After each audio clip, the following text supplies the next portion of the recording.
On the day of the wedding, my husband jumped into the lake to save another woman. The way the guests looked at me, it was like watching a joke. I stood in the wedding hall for 6 hours. The red candles burned down to mere stubs. I had come too far. He didn't look at anyone, only lifted my bridal veil. Girl, come home with Dad. The 10 miles of dowry carried back the way it came. That night, the general returned, dripping wet, staring at the empty bridal chamber, frozen in place. I heard he knelt outside the Grand Tutor's mansion all night, until his knees were raw and bloody. I only sent one message back. Want to marry my daughter? Try the next life. The red candles burned halfway down, the wax piling up like a small mountain. My veil was heavy, the gold-embroidered phoenix pressing on my head, making my neck ache. The wedding hall was deathly silent, a silence mixed with malicious glee. I could hear the guests whispering, like a swarm of mosquitoes buzzing in my ears. 3 hours had passed, and the general still hadn't returned. For the sake of a woman, he abandoned his own wedding. The Grand Tutor's mansion's reputation was completely ruined. More than just reputation. Haha, look at that 10-mile dowry. Stretching from the south to the north of the city. And now? The groom has run off. I stood there, motionless, my body already numb. Today was supposed to be my big day with Lu Xiao. An hour ago, we were about to perform the wedding vows. First bow to heaven and earth. When suddenly, oh no, Miss Lu fell into the Qinshin lake behind the mansion.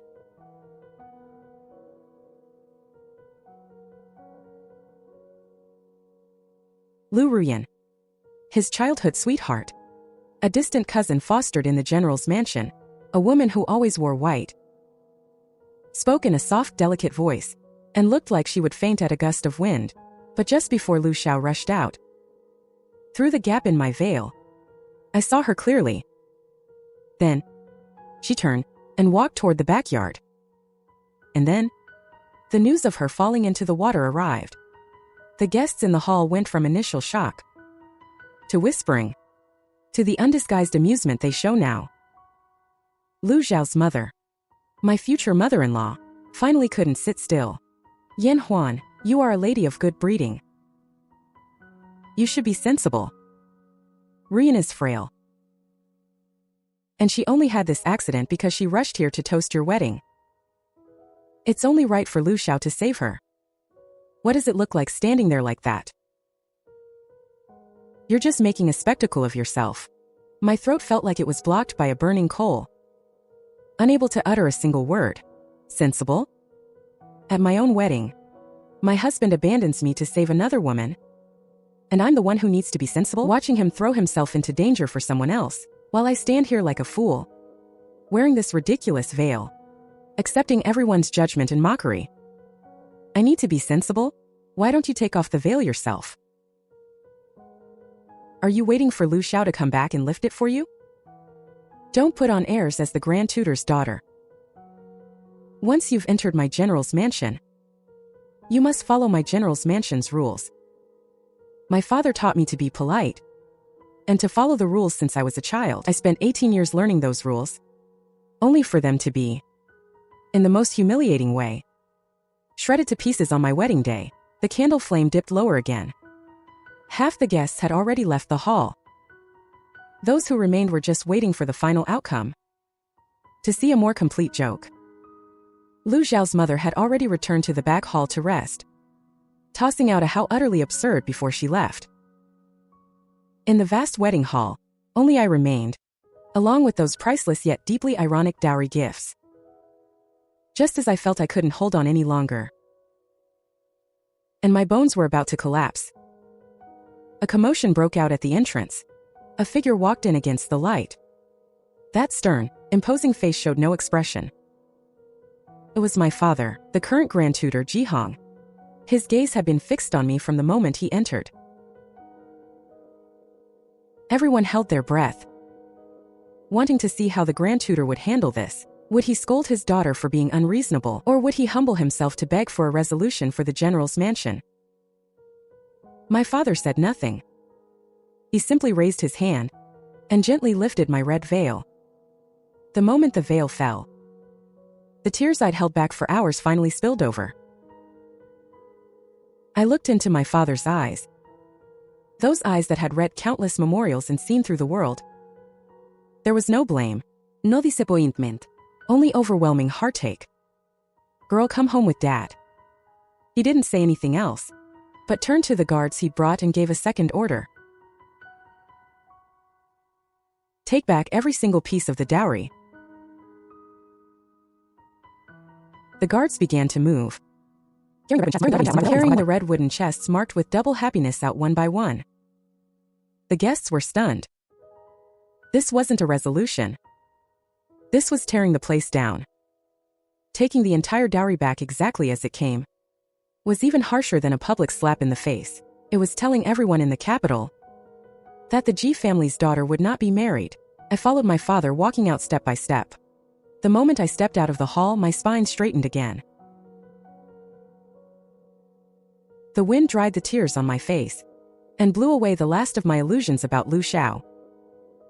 From the north to the south of the city, that trail of red was like a long bleeding wound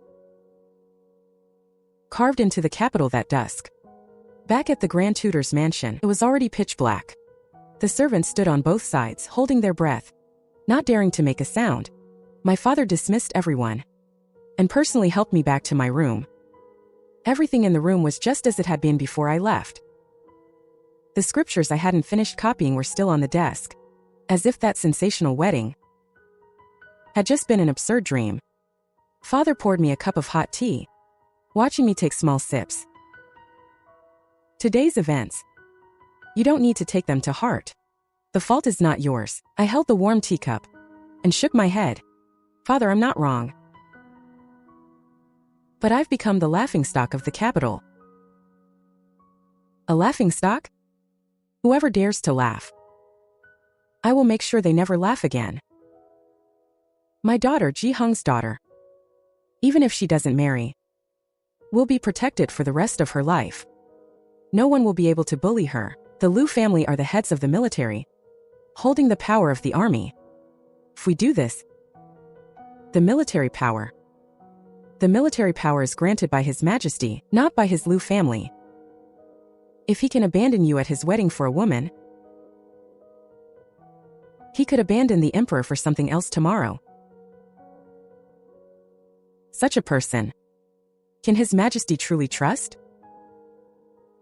I instantly understood my father's meaning. This matter was no longer just about the face of two families. It had become a pawn that could be placed on the great chessboard of the imperial court. That night, I took off my heavy wedding dress and changed into my regular clothes. I didn't say a word all night. The next morning, the news spread throughout the mansion. My personal maid Xiao ran in hurriedly. The General Lu, is kneeling outside our mansion gate. My hand, which was combing my hair, paused. When did he start? I heard he rushed back overnight. He returned to the general's mansion, found the bridal chamber empty, and that you and the dowry were gone. Only then did he panic. I heard from his servants. The old general was so angry he had him punished by military law on the spot, giving him dozens of lashes. Then he ran to our gate, covered in wounds, and has been kneeling there since the middle of the night. He's been kneeling all night. His knees are raw. I only felt it was ridiculous. If you knew it would come to this, why do it in the first place? He thinks that by using this pathetic tactic, he can erase the humiliation I suffered, or make my father soften his heart. He doesn't know my father at all, and he doesn't know someone whose heart has already died once. Sure enough, all morning, my father didn't react at all. He went to the morning court as usual, and handled official business in his study afterward, as if the person kneeling outside didn't exist. Until the afternoon, when the butler hurried in to report, "Master, someone from the palace is here, saying His Majesty requests you and the general outside to enter the palace together to see the emperor."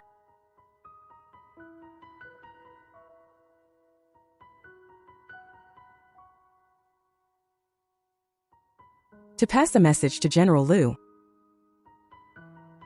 Want to marry my daughter? In the next life, perhaps. The carriage entering the palace rolled over the bluestone road, emitting a dull grinding sound. Regarding today's events, the emperor summoned us. This is by no means a simple family matter to be mediated. I didn't go. Father wouldn't let me. The Ji family's daughter has suffered a grave injustice. There is no reason for me to lower my head and be judged in the palace.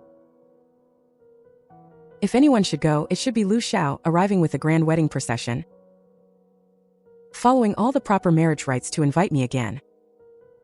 According to reports that emerged later, that day in the imperial study, the atmosphere was cold enough to freeze. The emperor sat high upon the dragon throne, looking down at the two officials kneeling below. One was the head of the civil officials he relied on most. The other was the fierce battlefield general he trusted most. This moment, these two men, one civil and one military, were now, because of a marriage, sworn enemies who could not coexist.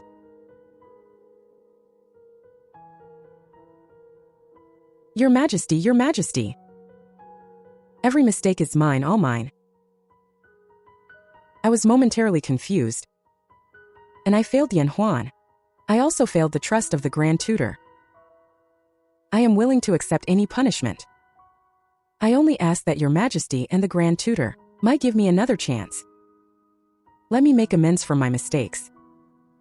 He kept his posture very low, taking all the blame upon himself.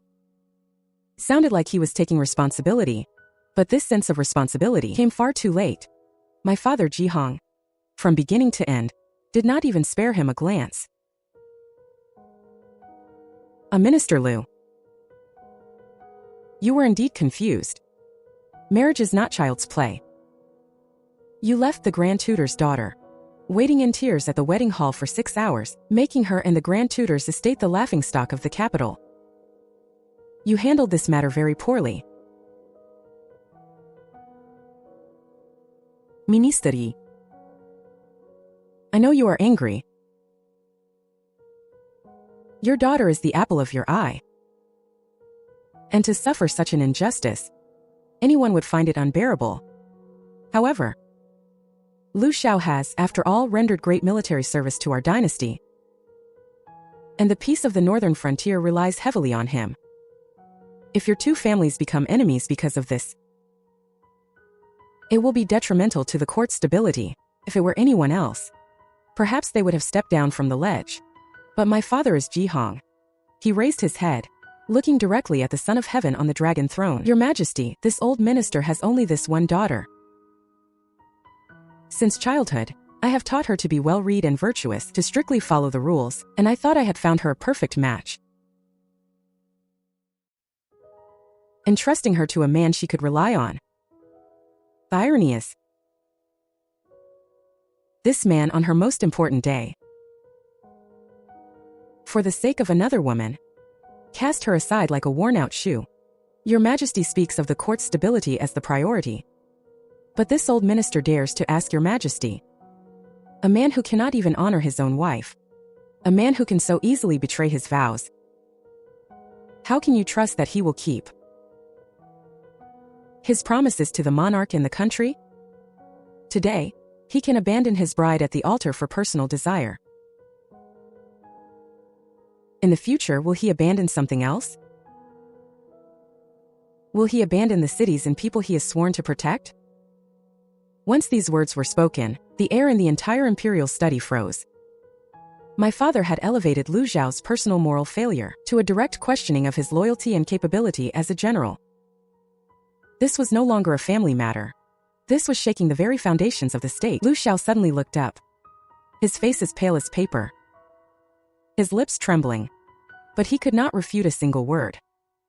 Because what my father said was a lethal argument, an unassailable truth.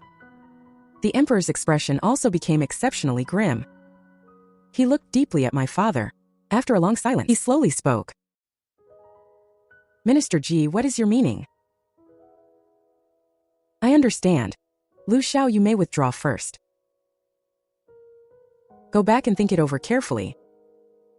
How can you seek the forgiveness of the Grand Tutor and Miss Ji? This matter I will no longer interfere. When my father returned from the palace, the sky was already darkening. He told me everything that happened in the imperial study exactly as it occurred, without the slightest concealment. In the end, he looked at me and asked earnestly, "Yan Huan, father spoke harsh words before the emperor today,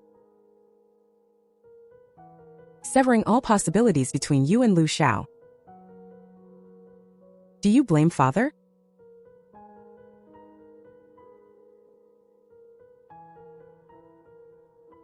"No, you did the right thing. Daughter has realized that marriage is not a woman's only path in life. Since this path is a dead end, then I won't walk it." At that moment, I saw my father's eyes turn red. Since that day in the palace, the broken engagement between the Grand Tutor's estate and the General's estate became a taboo topic in the capital. The General's estate knew they were in the wrong and kept their doors closed, sending no one to visit. From that day on, Lu Xiao completely disappeared from everyone's sight.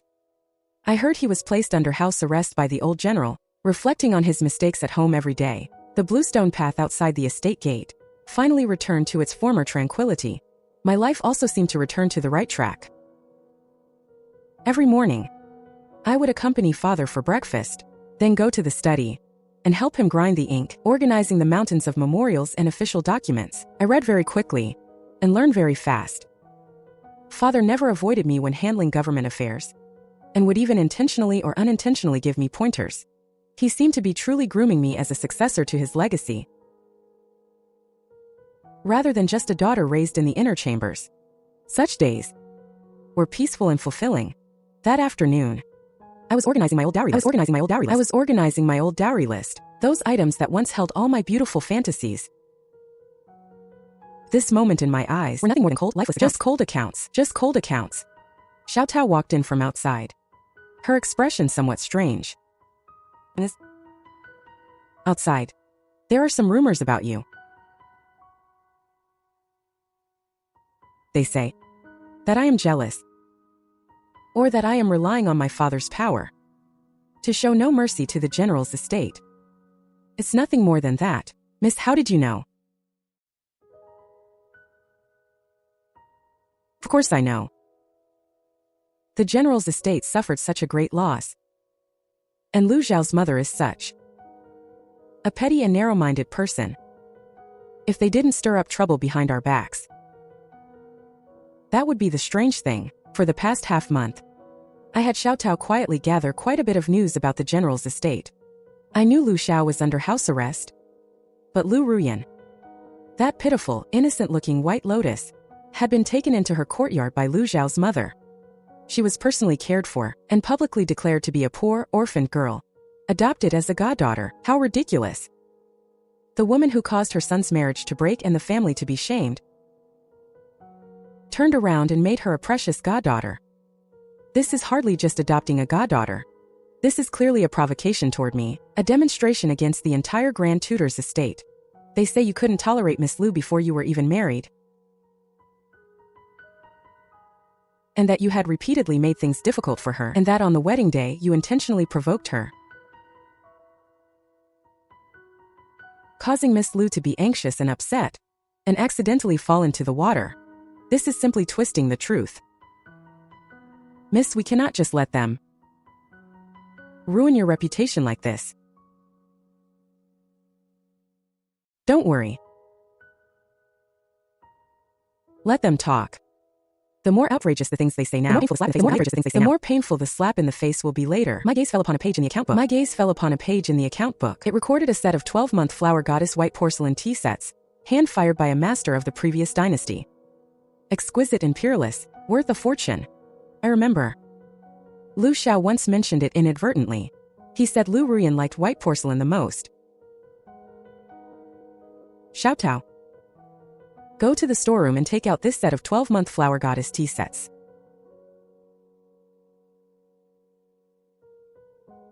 What do you want this for, miss? I'm going to sell it. Sell it? Miss, this is a beloved item your mother left for you. How can you sell it? It's just a dead object. No matter how beloved, it's not as important as a living person's reputation.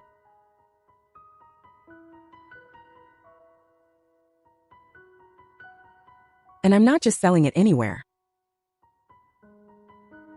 I'm going to host a treasure appreciation event and invite all the prominent noblewomen and ladies in the capital. I want everyone to know that I, Ji Yanhuan, am a bit short on cash right now, and even have to sell my mother's heirlooms. This sentence will spread to every corner of the capital. This is the first step. And it's not just a simple sale.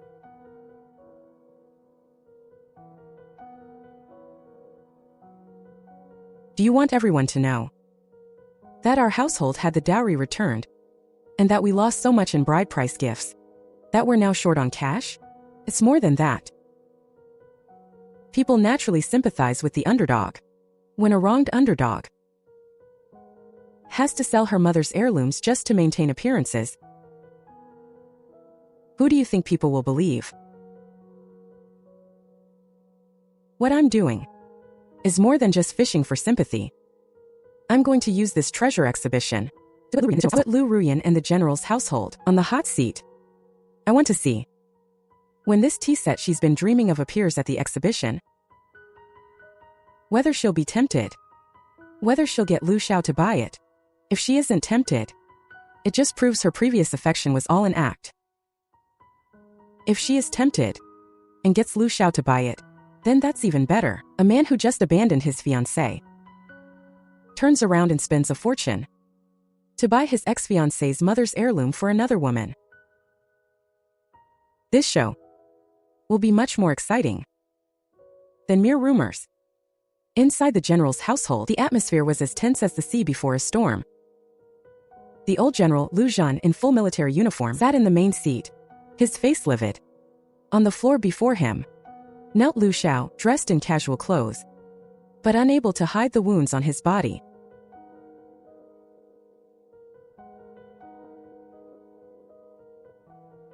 You rebellious son, I told you to reflect on your actions.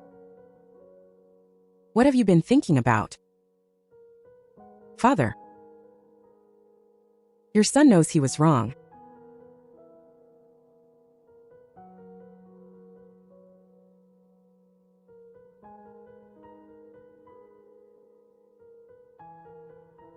No, your mistake wasn't just stupidity. It was failing to read the room and failing to understand the gravity of the situation. During your wedding ceremony, under the gaze of the entire city's guests, you abandoned your bride. You didn't just lose face for Ji Hong. You lost the reputation our Lu family built over generations. What Ji Hong said before the emperor practically choked the life out of every military official. Since ancient times, monarchs have feared generals with military power who might act independently or disobey orders. Lu Xiao's behavior perfectly confirmed that unpredictability. The emperor didn't strip you of your military command on the spot, only out of respect for your past service and the loyalty of our entire Lu family. But what about you? What have you and your foolish mother done? Uncle, please don't be angry with Brother Xiao. It's all Ruyan's fault. It's my bad luck. I shouldn't have fallen into the water at that moment, causing such trouble for Brother Xiao and the general's household. Her face was pale, her eyes red, looking so frail and shaky that she seemed ready to faint at any moment. When Lady Lu saw her son kneeling on the ground, she was immediately heartbroken. Husband, what are you doing? Xiao is still wounded. What was wrong with him saving someone? Were you expecting him to just watch Ruyan drown? I think the one who was wrong was that Ji Yanhuan. Ji Yanhuan is narrow-minded and makes a mountain out of a molehill. It was just a little extra weight, wasn't it? To actually cause such a scene, break off the engagement and return home, and even have her father badmouth us before the emperor. Getting our shower beaten until he's covered in wounds. What do you know? A woman's perspective. Short-sighted and ignorant.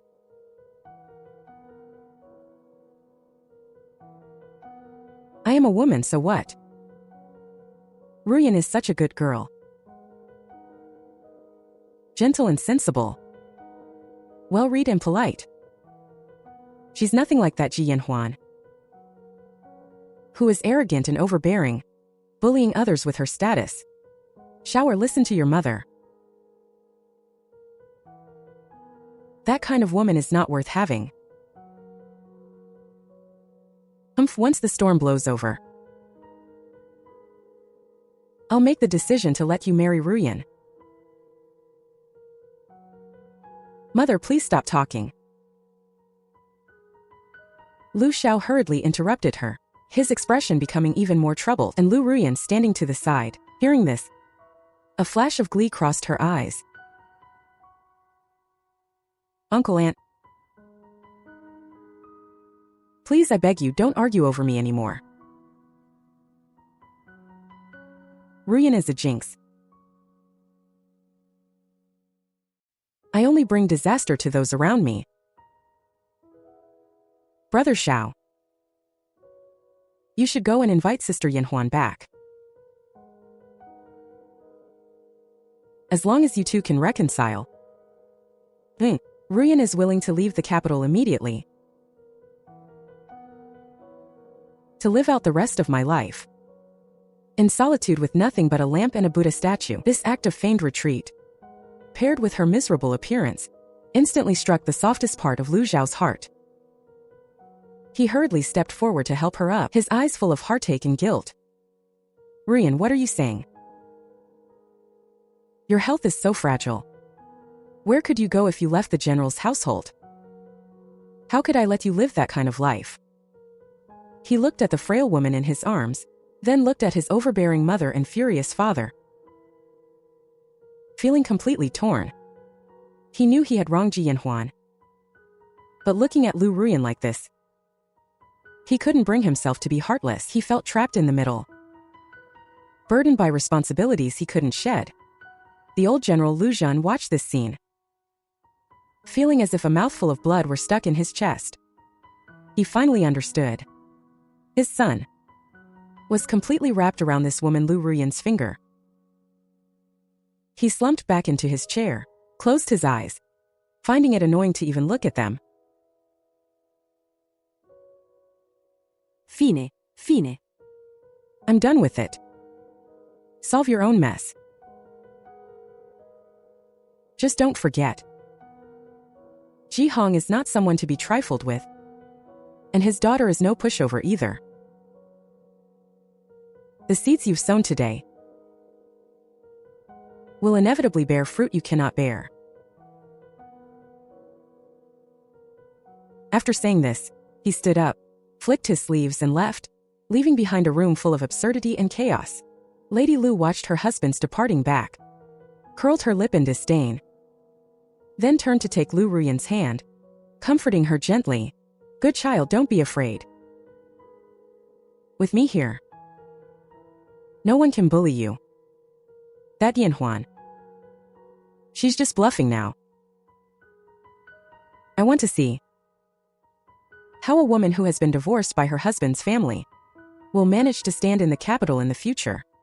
The news that the Grand Tutor's household was holding a treasure exhibition was like a stone thrown into the already restless circle of noblewomen in the capital, stirring up 1,000 waves. The invitation was crafted with extreme elegance. On the pale blue paper, were the words written in elegant, delicate calligraphy, were the words treasure exhibition and tea tasting. Reconnecting with old treasures, signed by Ji Yanhuan. No unnecessary plaisanteries. No excessive embellissements. Yet it carried an indescribable sense of detachment and nobility. These invitations were sent only to the inner chambers of officials of the second rank and above, as well as a few prestigious merchant families. Those who received an invitation were all the most influential figures in the capital's social circle. For a time, rumors flew, and speculation was rampant. Have you heard? The Grand Tutor's daughter is selling off her dowry. It's not just the dowry, 222. I heard she's even selling the antiques left behind by her late mother. Why? The Grand Tutor's household is so wealthy. How could they be reduced to this? Why? The Grand Tutor's household is so wealthy. How could they be reduced to this? You don't know. The Grand Tutor in a fit of rage. You don't know? The Grand Tutor in a fit of rage. You don't know? The Grand Tutor in a fit of rage not only had the entire dowry returned, but also ordered the return of all the gifts the Lu family had sent. Those gifts included gold, silver, and land deeds. After all that, the Grand Tutor's household regained its face. But their liquid cash must be tight now. Sigh, in the end it's Miss G who is pitiful. Such a proud daughter of heaven. Ruined by that General Lu and the Lu girl. These words, whether true or false, whether out of sympathy, or just to watch the show, reached my ears word for word. I just smiled faintly and continued on the list of items for sale, placing the 12-month flower goddess tea set in the most prominent position. Public opinion is the fire I lit myself. Now it is moving in the direction I anticipated, burning brighter and brighter. What I want is this pitiful image. Only by standing in a position low enough and appearing weak enough can I make everyone point their fingers at the high and mighty General's mansion. And the General's mansion has indeed received this news at this moment. And you wouldn't know. It's spread everywhere outside now. They say that Ji Yanhuan, to spite you and cousin Xiao, has returned all the betrothal gifts. Now she's so strapped for cash she can't even afford a meal, and has to sell off her dowry and heirlooms. She's even specifically trying to sell a set of the 12-flower goddess white porcelain tea set, saying it's a treasure her mother left behind. The 12-flower goddess set?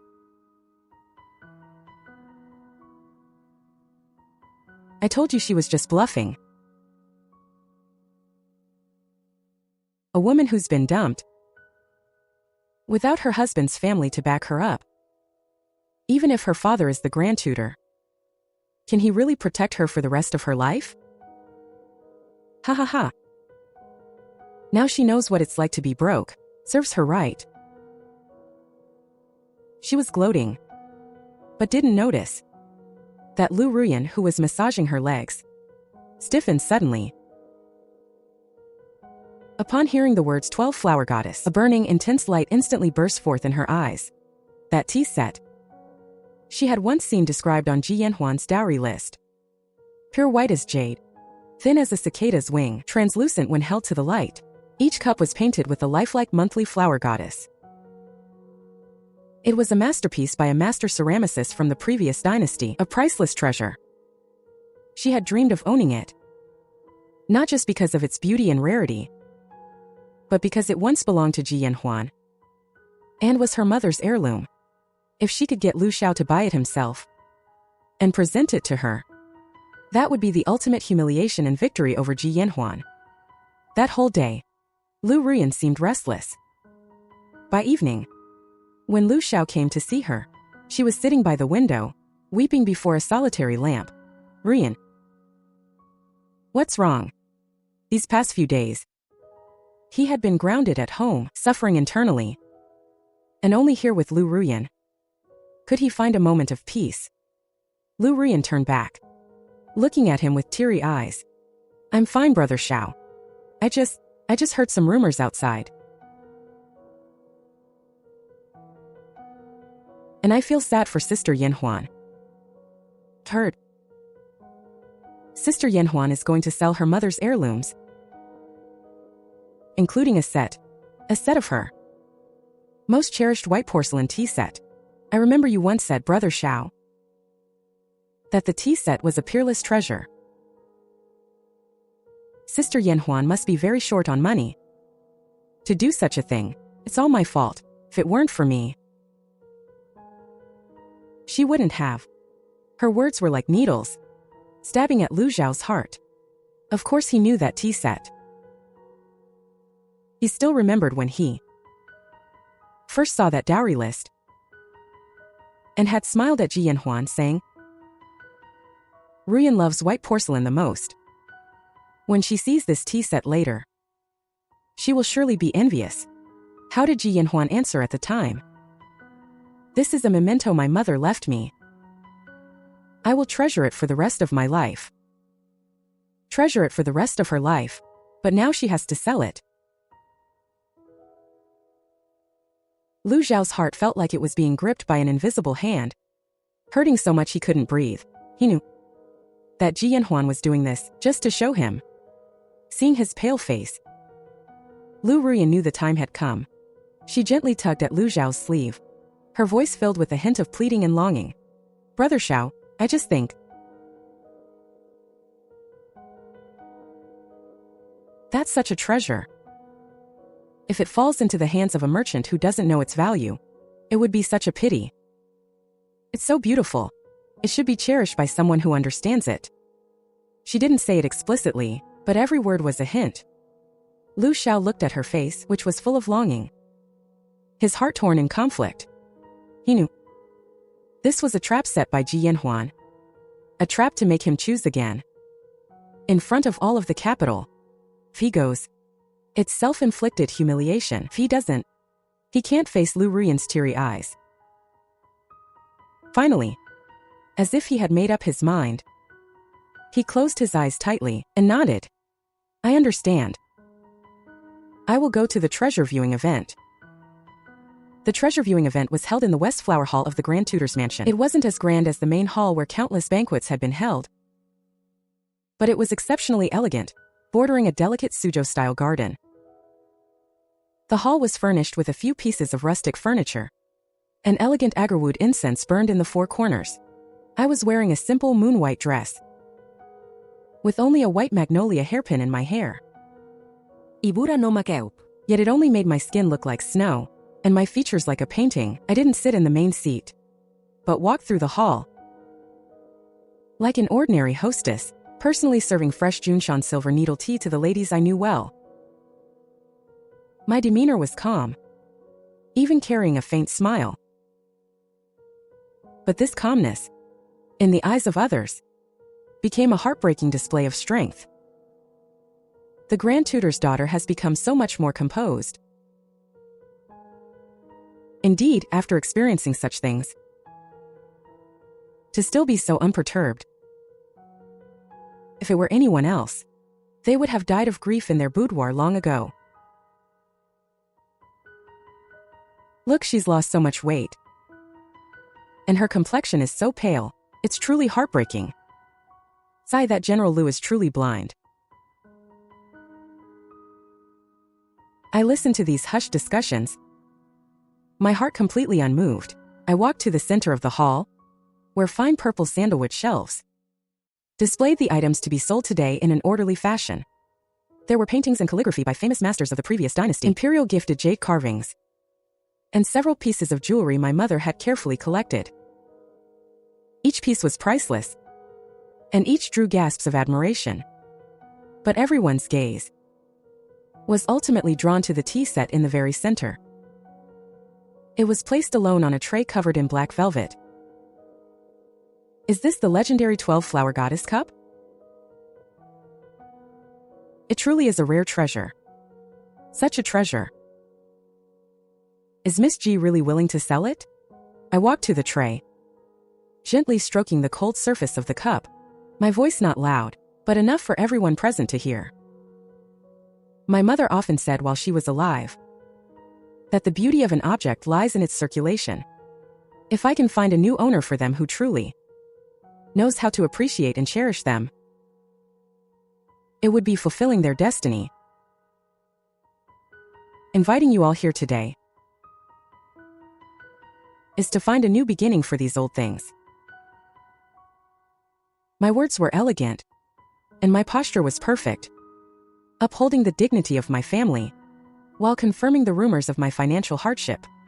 The ladies present nodded one after another, their eyes filled with even more praise and sympathy for me.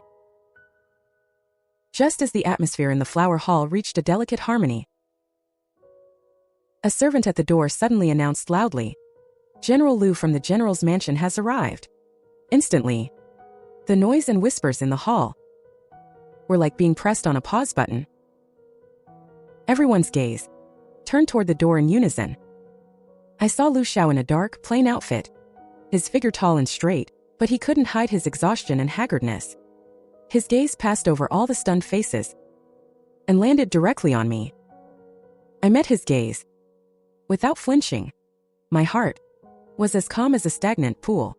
After a brief silence, the guests began to cover their mouths with their fans, bursting into even more intense whispers. Why did he come? Does he still have the face to come? Look at him. He must be here to beg for Miss G's forgiveness. Amidst the discussion, I walked forward slowly, standing 3 steps away from him, curtsied slightly, performing a standard bow. I wonder why General Lu has graced us with his presence. What is the purpose of your visit? Lu Xiao's Adam's apple bobbed, as if 1,000 words were stuck in his throat, but he couldn't say a single word. I didn't wait for his answer, but turned and instructed the butler beside me. Guests are guests. Since he is a guest, there is no reason to drive him away. Go get General Lu a seat and serve him some tea. My words left everyone stunned. My father's butler, Uncle G, frowned even more. Miss?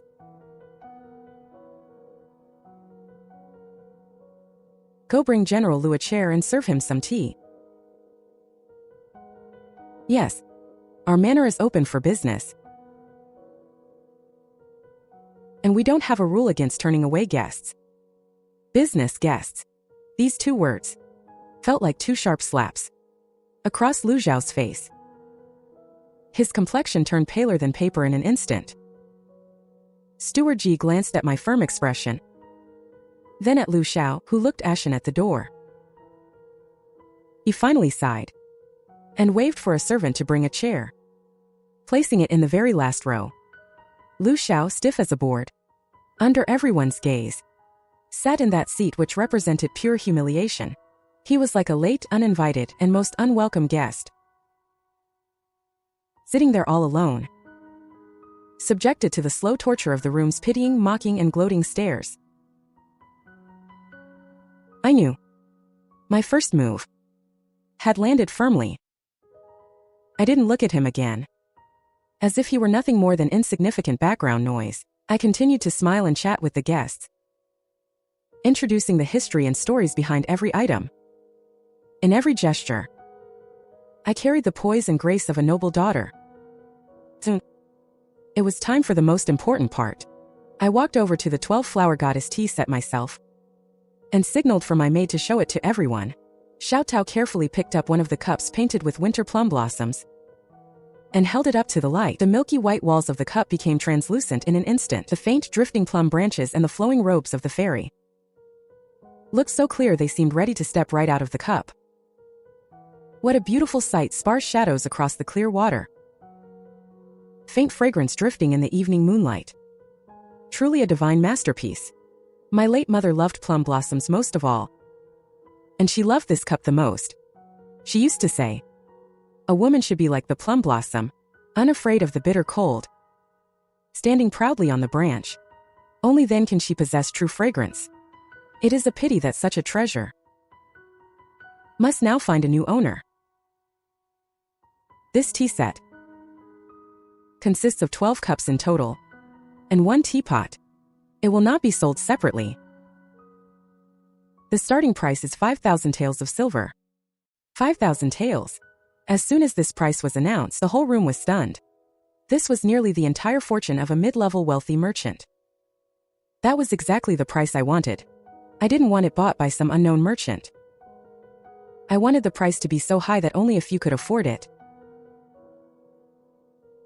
For example, royal relatives with deep pockets. For example, imperial merchants with endless wealth. Or for example, the general who just won a war and received countless rewards.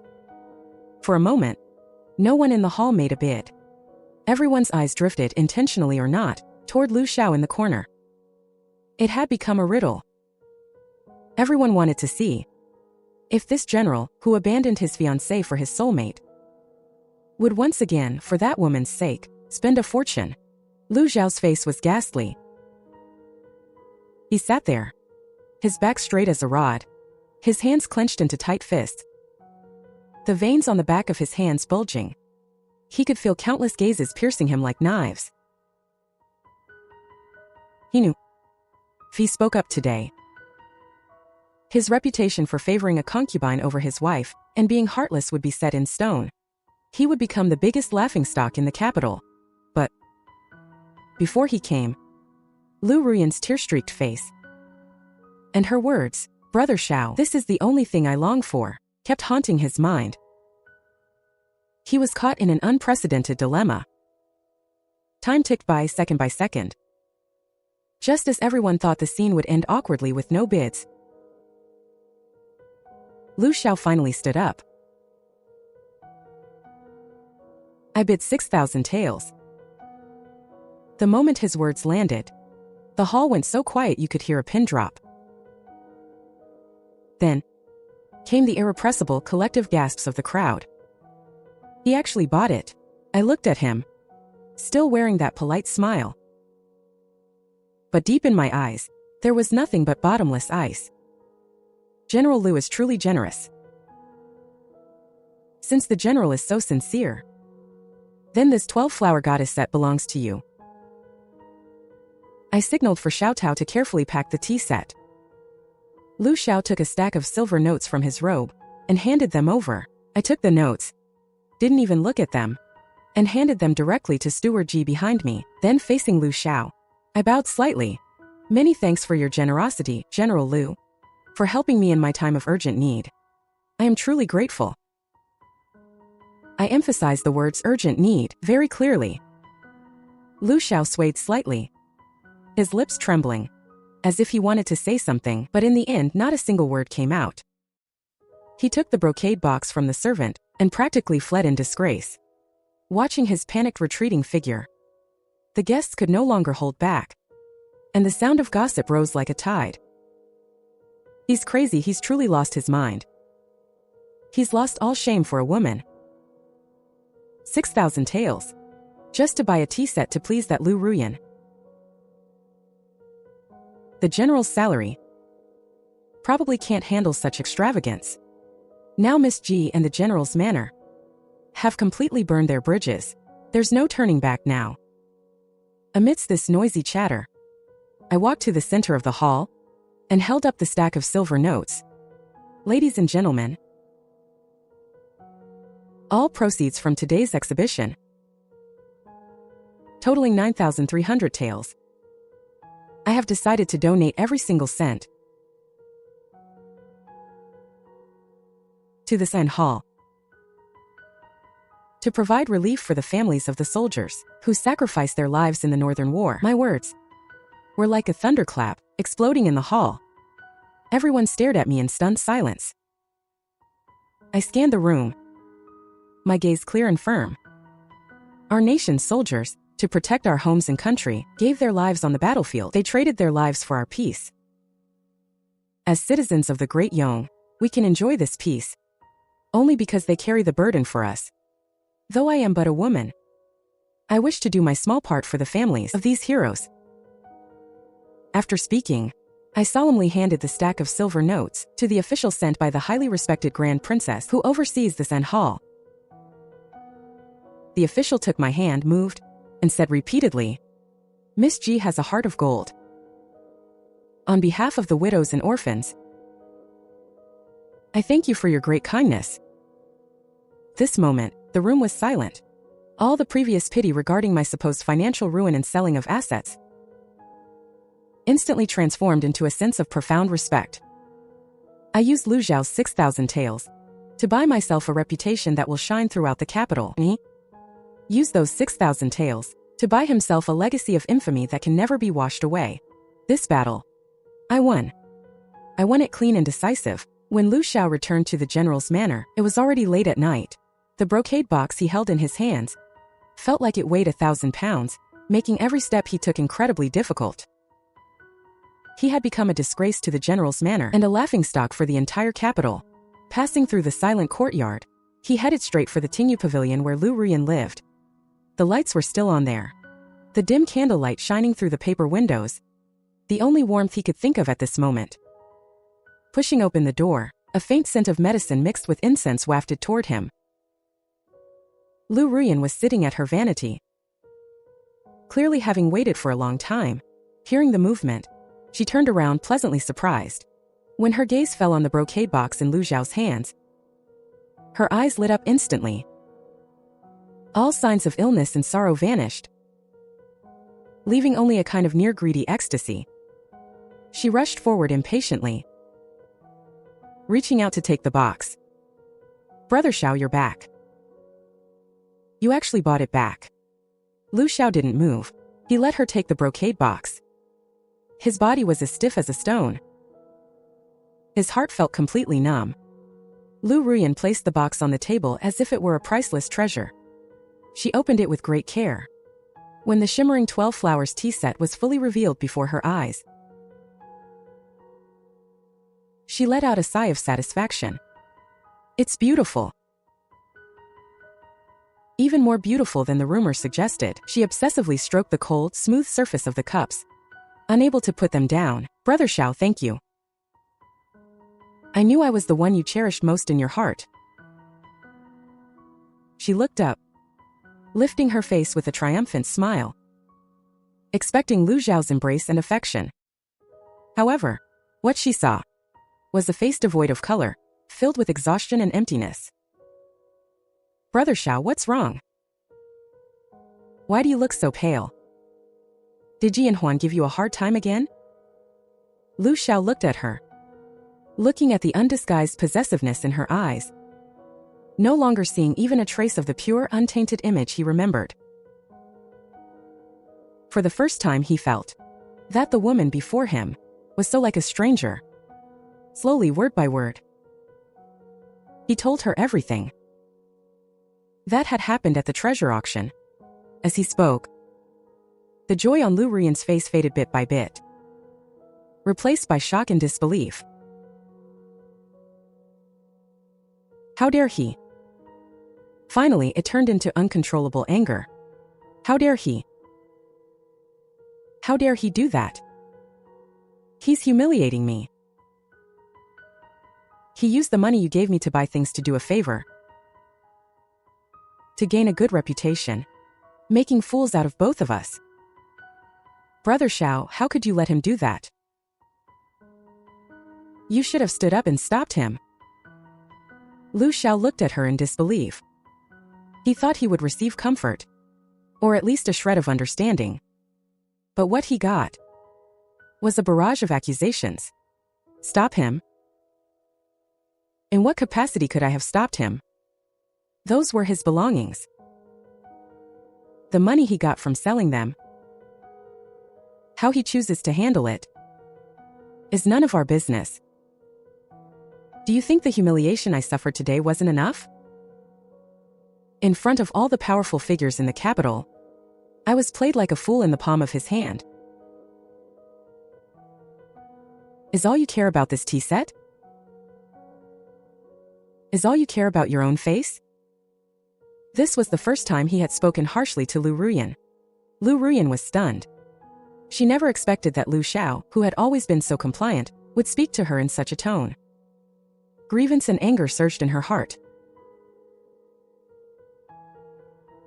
Brother Xiao, how could you say that to me? I just wanted a gift from you, to prove that you have me in your heart. Is that wrong? It's that vicious Jianhuan. She just can't stand to see us happy. Listening to this twisted, black and white reversal of the truth, the last bit of warmth in Lu Xiao's heart cooled completely. He suddenly felt very tired. An unprecedented exhaustion seeped from his very bones. He looked at the woman crying before him and remembered the calm, composed, and cold-eyed Ji Yanhuan in the flower hall.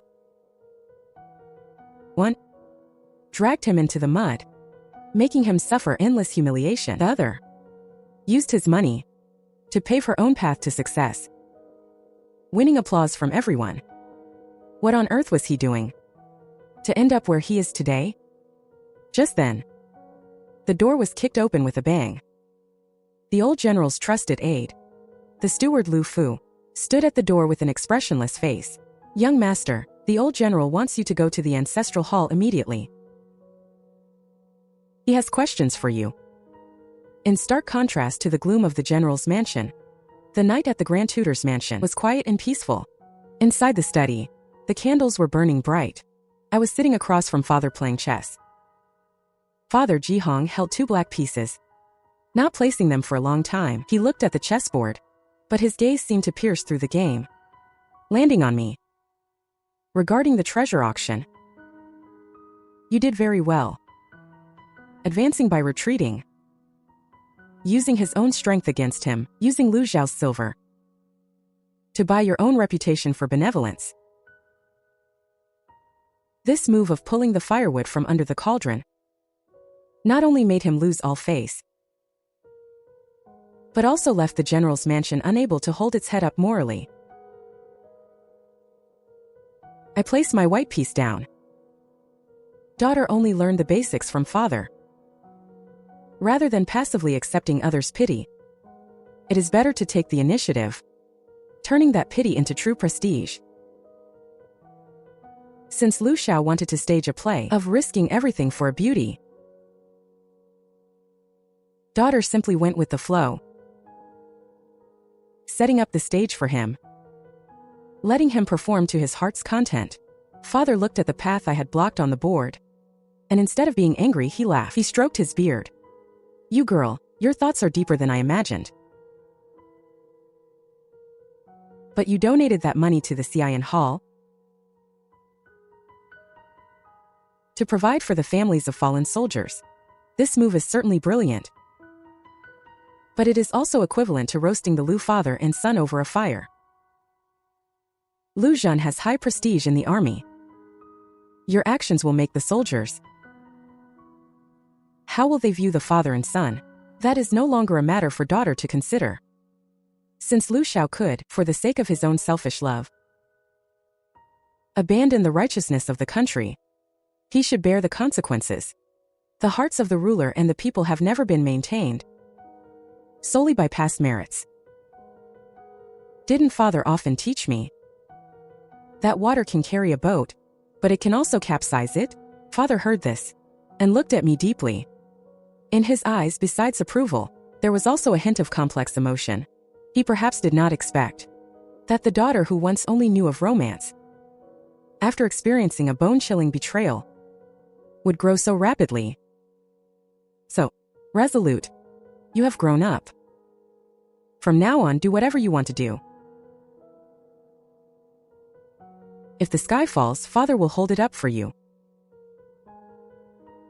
This night's conversation seemed to have reached a new understanding between my father and me. We are no longer just father and daughter, but more like allies standing on the same front. The next day, this understanding received the most unexpected confirmation. The morning court session had just ended, when the palace sent someone to the Grand Tutor's mansion to convey the emperor's decree. It wasn't an ordinary eunuch who came, but the chief eunuch, Eunuch Wang. Behind him followed a team of young eunuchs, carrying a tray covered with bright yellow silk. Father and I went out together to welcome them, kneeling to receive the imperial decree. Eunuch Wang unfolded the decree, and with his unique, slightly shrill voice, read aloud. By the grace of heaven, the emperor decrees, Ji Yanhuan, daughter of Grand Tutor Jihong, is virtuous and refined, well-versed in etiquette. Facing family misfortune, she did not lose her resolve, giving away her private wealth to comfort the loyal and brave. Her heart is commendable. Her actions are exemplary. I am deeply pleased to honor her virtue. She especially conferred the title of Lady on Ha, with a fief of 300 households. Respect this. After the decree was read, the hall was silent. Everyone was stunned by this sudden imperial favor. A lady of the township? This is a formal title with a fief.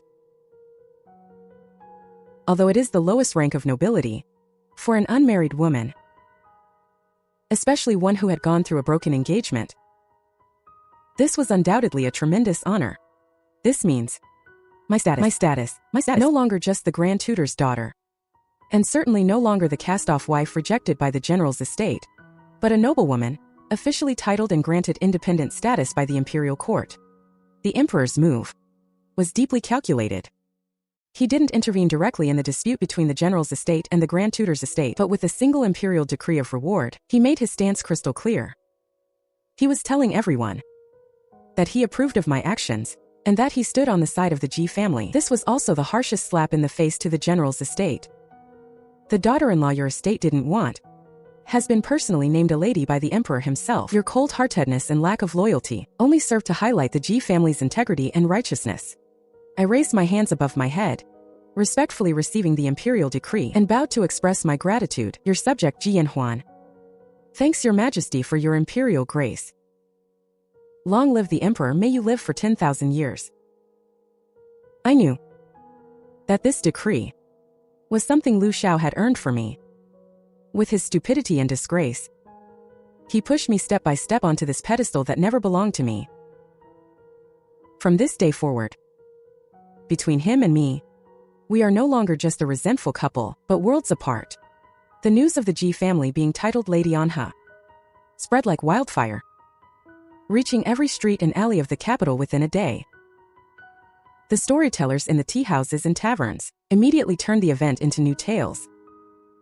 Tales of the infatuated general who betrayed a beauty and the virtuous maiden who was granted a title. Tales of how misfortune and fortune are intertwined and how Ji Yanhuan turned a crisis into a blessing, becoming a role model for all women. For a time, my reputation reached an unprecedented peak. I was no longer that pitiful victim who had been cast aside, but a resilient, kind, and legendary woman recognized by imperial power. And in stark contrast to this, the general's estate was desolate and deathly quiet. Just as the whole capital was discussing my reward, another decree was delivered to the general's estate. It was delivered silently to the general's estate. Inside the ancestral hall of the general's estate, the scent of sandalwood lingered. The ancestral tablet stood in solemn, dignified rows.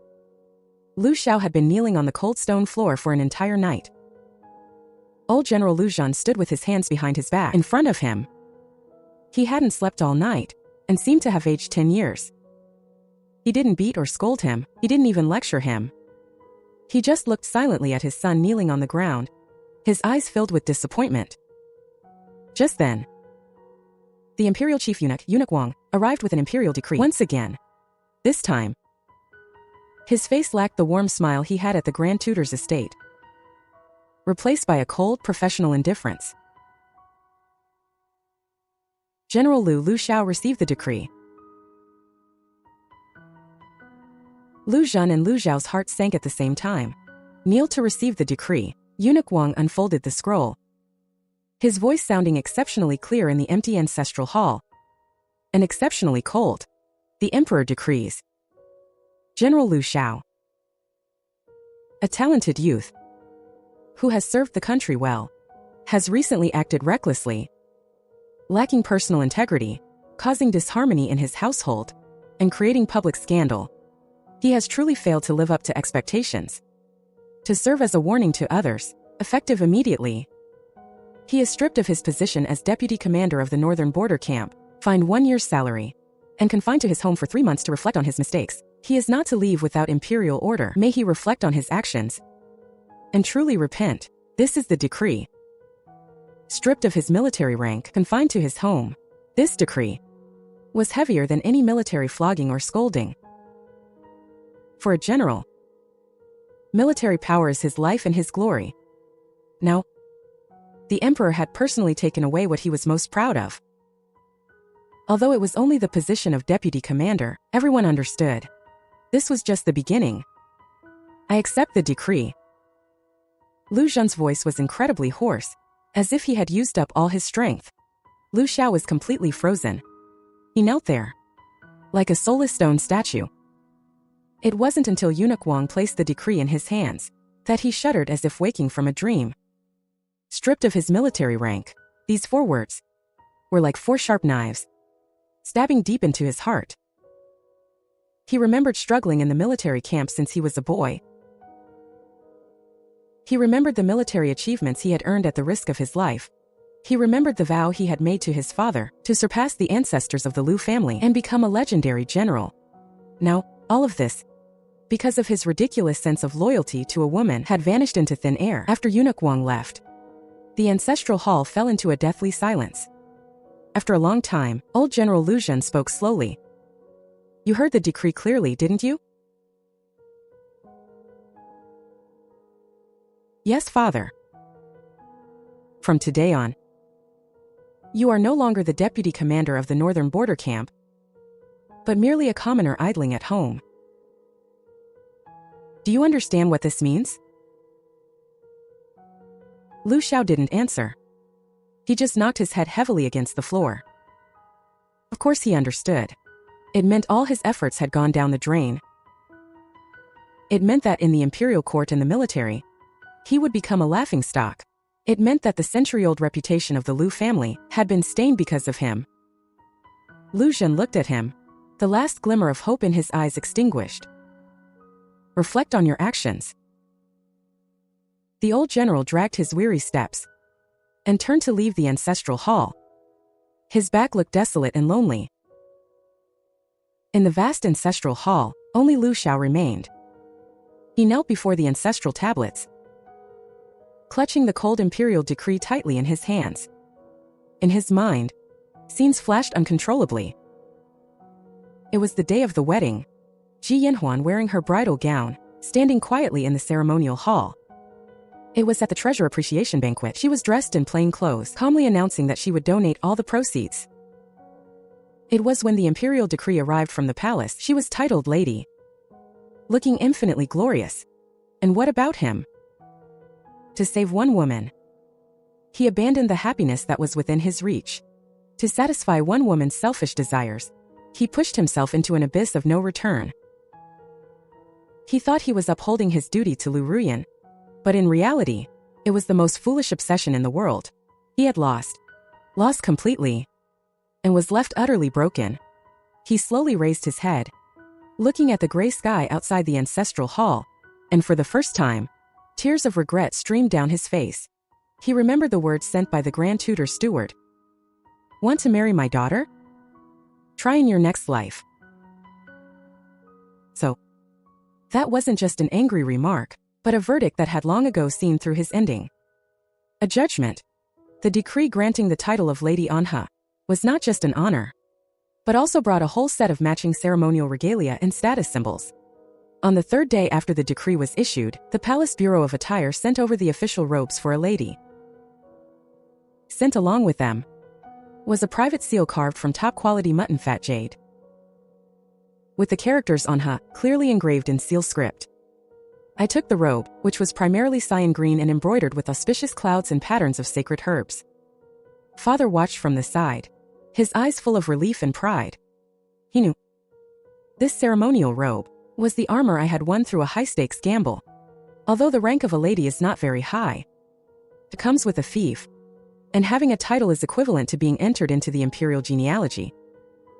From now on, when you go out, you are no longer just the young lady of the Grand Tutor's estate, but Lady Anha, representing the dignity of the imperial court. You must be even more cautious, Father advised me earnestly. I touched the cold jade seal, my heart feeling perfectly clear. I understand, Father. This outfit, this seal, is a mark of honor bestowed by the Emperor. I will not bring shame upon it. 7 days after my investiture, I prepared my carriage and took Uncle Ji and a group of guards to head toward the Sand Hall in the west of the city. Before I left, I had already ordered the 9,300 taels of silver from the treasure auction to be sent over in full. And furthermore, I took the remaining funds from the sale of my dowry and allocated an additional 10,000 taels to be deposited into the Sand Hall's accounts. My goal was never just to gain a hollow reputation. Sand Hall was a state-run charity established in the previous dynasty, dedicated to housing orphans of fallen soldiers and the elderly with no one to support them. Over the years, despite government funding, the demand far exceeded the supply, and they had always lived in poverty. When my carriage stopped at the entrance of Sand Hall, caused quite a stir. The simple, even somewhat dilapidated gate stood in stark contrast to the clear Anha County Princess emblem on my carriage. It formed a sharp contrast. The manager of Xian Hall was an elderly woman with graying hair. Her surname was Qin, and everyone called her Mother Qin. She had once been a military medic, but her husband and son both died in battle in the north. Afterward, she stayed here, caring for others who shared her tragic fate. When she saw me, she was stunned for a moment, then immediately led a group of children and women forward, about to kneel and pay their respects. I stepped forward quickly and personally helped her up. Mother Qin, please, you must not. I am not here as a county princess. Mother Qin, please, you must not. I am not here as a county princess. Mother Qin, please, you must not. I am not here as a county princess. Please, you must not. I am not here as a county princess. I am here simply as a younger generation visiting. To the families of the heroes who served our country, I kept my posture humble. My words were sincere. In an instant, the distance between us vanished. I didn't waste time with empty pleasantries, but instead had Uncle G bring over the account books. I sat with Mother Qin in the simple main room and checked the expenses and spending of Xian Hall item by item. There are currently 342 people in the hall, including 73 elderly people over the age of 60 and 189 children under the age of 16. The monthly grain and cloth provided by the imperial court was barely enough to feed everyone. But the winter coal and the children's school fees, as well as the medicine for the elderly, were always the hardest to cover. As Mother Qin spoke, her eyes turned red. I listened quietly, my pen recording everything quickly in the ledger. Mother Qin, please rest assured. From today on, all coal, heating, and medical expenses for Xian Hall, as well as stationery for all school-age children, will be fully covered by my Anha County Princess estate. I want to ensure this money is used effectively for everyone who needs it. Additionally, I will hire the best doctors in the capital to provide free clinics at Xian Hall twice a month. The idle carriages in my estate will come to pick up and drop off the children for school every morning. The children will go to the city school, and with the new year approaching, I will have the seamstresses in my estate make a new set of clothes for everyone here. My words stunned everyone present. They had never imagined that a noble lady raised in the deep inner chambers would be so thoughtful, so meticulous. Mother Qin was trembling with excitement, her lips quivering, unable to say a complete sentence. Finally, she led all the women and children behind her toward me and took a deep breath. This one was heavier than any kowtow. I accepted it calmly. I know, from this moment on, my life and these 300 lives are tightly bound together. They will become my strongest support, the most irrefutable achievement. Meanwhile, inside the General's Mansion Ancestral Hall, Lu Xiao was still kneeling. He listened to the faint commotion coming from outside the mansion and heard the servants whispering in hushed tones. Hearing the words, Anha County Princess and Xian Hall, every word felt like a loud slap to his face, repeatedly striking him. He once thought that Ji Yanhuan was just a traditional, submissive lady of the boudoir. Without a man to rely on, she would only be left with tears and withering. But he was wrong. She was not a silk flower that needed to cling to a tree. She was a winter plum that could bloom proudly even on a cliff edge. He had personally pushed her off that cliff. But at the bottom of the cliff, she had taken even deeper roots and bloomed with even clearer, more resolute flowers. Regret is like poison ivy, wrapping around his heart inch by inch, choking him until he couldn't breathe. The winter at the General's Mansion came earlier than in previous years, and it was colder too. Since that day Madame Lu had fallen ill. She wasn't truly suffering from a physical illness, but a sickness of the heart. Her son's future was ruined. Her husband was cold as ice, and the family had become a laughingstock. This series of blows made her, a woman who had lived a life of luxury, completely collapse. She lay in bed, washing her face with tears every day, muttering over and over again, No longer about how good Lu Ruyan was, but about how vicious Ji Yanhuan was, and how blind she had been in the beginning. Lu Ruyan's days naturally became very difficult as well. Lu Xiao was locked in the ancestral hall, and the old general had ordered that no one was allowed to visit. She had tried several times to bring soup and snacks, but was turned away by the cold-faced guard stationed at the door. Madame Lu even took all her resentment out on her. The exquisite meals and precious supplements from before were all gone now.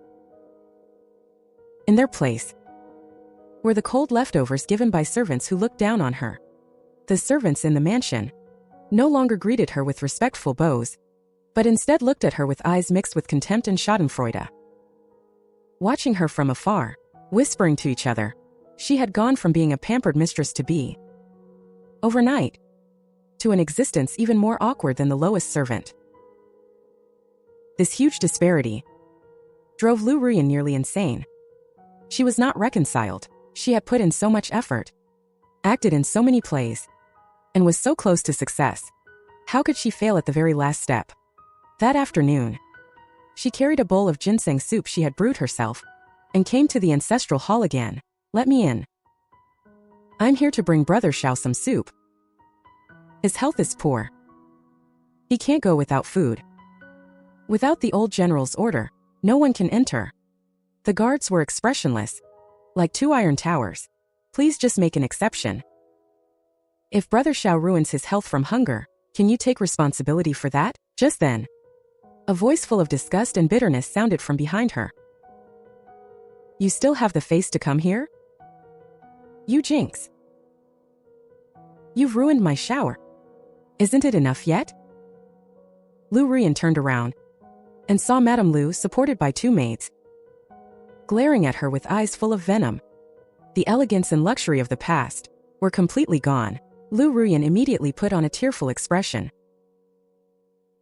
"Annie, I'm just worried about Brother Xiao." "Shut up." "Ah." Lu Ruyan. "Ah." "Ah." Like a thunderclap. "If you were truly worried about him, you shouldn't have encouraged him to buy that piece of junk tea set in the first place." Pretending to throw herself into the lake at the wedding. "If you were truly worried about him, you shouldn't have encouraged him to buy that piece of junk tea set in the first place. To make him lose all face in front of the entire capital. You little vixen. Give me back my son." Lady Lu looked as if she had gone mad, pointing at Lu Ruyan's nose and cursing her. Lu Ruyan turned pale from the verbal assault. She hadn't expected Lady Lu to turn against her so quickly, so thoroughly. The ruthlessness in her bones was also ignited. "Auntie, how can you say that about me? Who was it that said they liked me because I was gentle and sensible? Who was it that called Ji Yanhuan arrogant and domineering? She's not fit to enter the general's mansion at all. Now that Brother Xiao is in trouble, you're pushing all the responsibility onto a weak woman like me. Don't you think you're going too far?" Lady Lu was trembling with rage. "How dare you talk back to me?" "Why wouldn't I dare?" Lu Ruyan sneered. She had completely dropped her facade. "Why wouldn't I dare? Do you know how much I've sacrificed for Brother Xiao? Do you know? If it weren't for me, he would still be stuck with that. Someone who doesn't care about them at all. It was I who taught him what true love is. I did nothing wrong. Ji Yanhuan is the one at fault. It's her who is narrow-minded. It's her who is vicious. Get out. Get out of the general's mansion." "Get out? Why should I get out? I am already Brother Xiao's woman. I might already be carrying the Lu family's child." This sentence was like a thunderclap, freezing Lady Lu in her tracks. And inside the ancestral hall, Lu Xiao, who had heard every word of this ugly argument, felt the world spinning around him. A metallic, bloody taste rose in his throat. He leaned against the cold pillar and suddenly spat out a mouthful of blood. He heard Lu Ruyan's words, "I am already Brother Zhao's woman." Listening to her use the unborn child, whose existence was questionable, as a bargaining chip, he felt nothing but absurdity and disgust. The pure white moonlight he once believed in turned out to be nothing but a scheming, lying, poisonous woman. Lu Fu.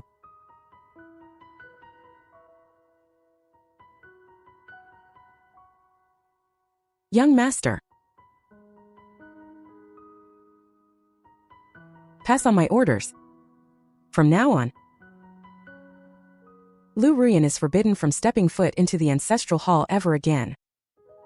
Tell her that I, Lu Xiao, in this life and this world, have severed all ties with her. We are finished. Lu Xiao's declaration of a clean break was relayed word for word to Lu Ruyan by the steward Lu Fu. In that moment, every expression on her face froze, followed immediately by overwhelming panic. This was her last resort, her only gamble. Now, this lifeline had been severed by Lu Xiao himself. Even Lady Lu was left speechless for a long time by her claim of being pregnant. But Lu Xiao's resolute attitude brought her back to reality immediately. Regardless of whether Lu Ruyan was telling the truth or lying, it was clear that her son was disgusted with her to the core. Someone take this lying, family-disgracing woman and lock her in the woodshed in the backyard. Without my orders. Don't give her a single bite of food or a drop of water. This news naturally reached my ears as well. I was at the sign hall with a few literate women, organizing a new batch of fabrics and medicinal herbs purchased from various merchants. Sunlight streamed in through the window. In the main hall, the sound of children reading aloud was constant. Everything was full of vitality and hope. Xiao Tao whispered in my ear, vividly recounting what had happened at the general's mansion. Finally, she added with satisfaction, "Miss, this is truly a case of evil meeting its match. That Lu Ruyan has finally gotten her comeuppance." I just smiled faintly and turned the page of the account book in my hand. I didn't express any opinion on it. Whether it was Lu Xiao or Lu Ruyan, their love, hate, and grudges, to me, already felt like something from a past life.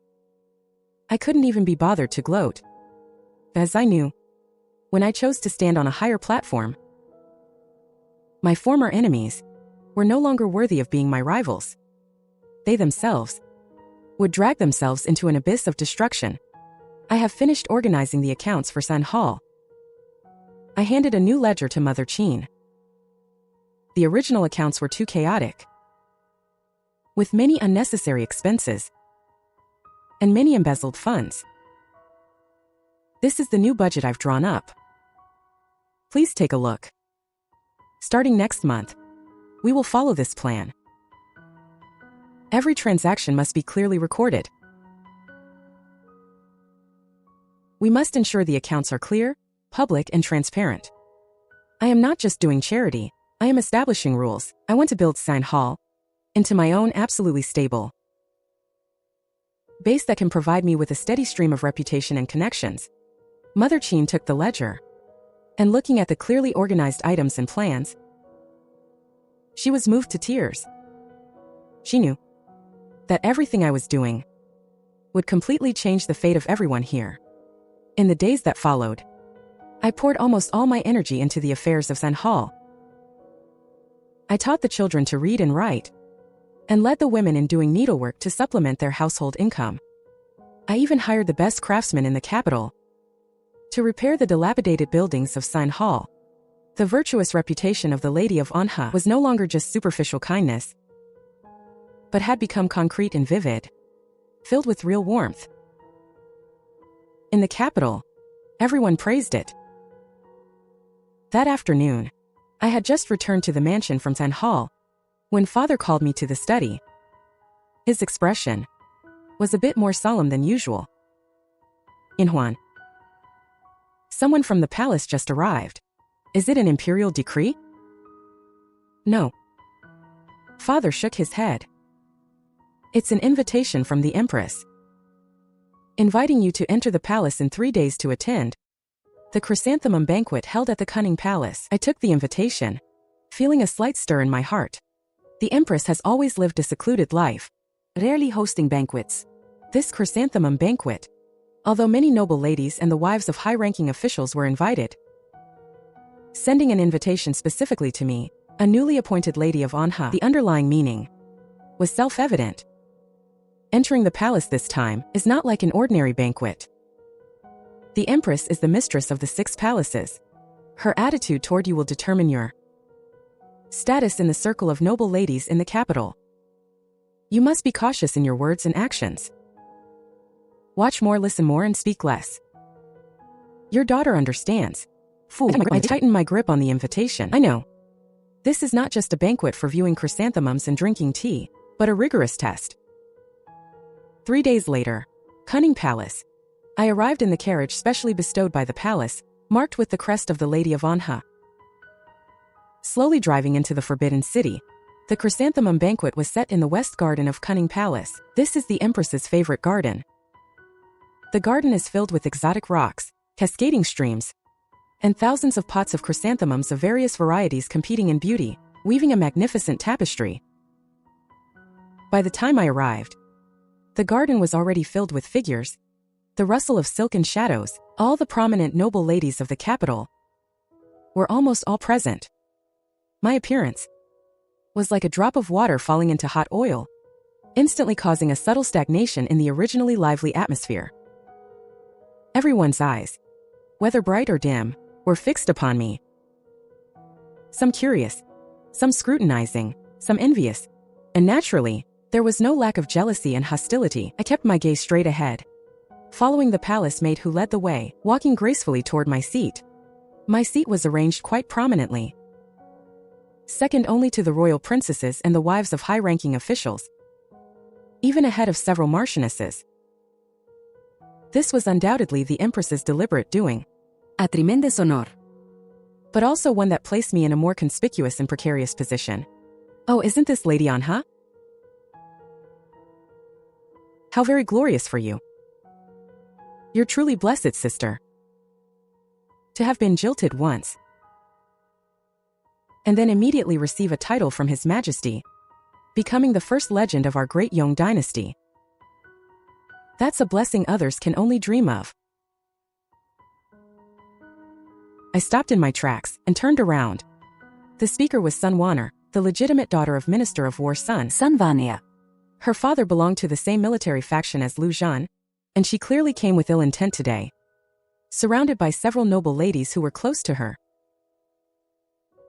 They all covered their mouths with their handkerchiefs, wearing expressions of anticipation for a show. If it were the old me, hearing such barbed insults, I would have already turned pale with anger, not knowing how to respond. But now, my heart has been tempered to be as firm as a rock. I didn't get angry, but instead gave her a slight smile. That smile was calm and distant.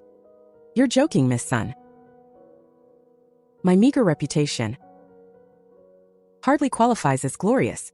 It is merely His Majesty's benevolence, showing compassion for his subjects, unable to bear seeing his own daughter suffer a grievance. That granted me this honor. I deliberately enunciated the words his own daughter clearly, pointing out that my current status is no longer just that of a subject's daughter. Then, I shifted my tone, a hint of sorrow in my voice. If I had a choice, I would rather not have this title,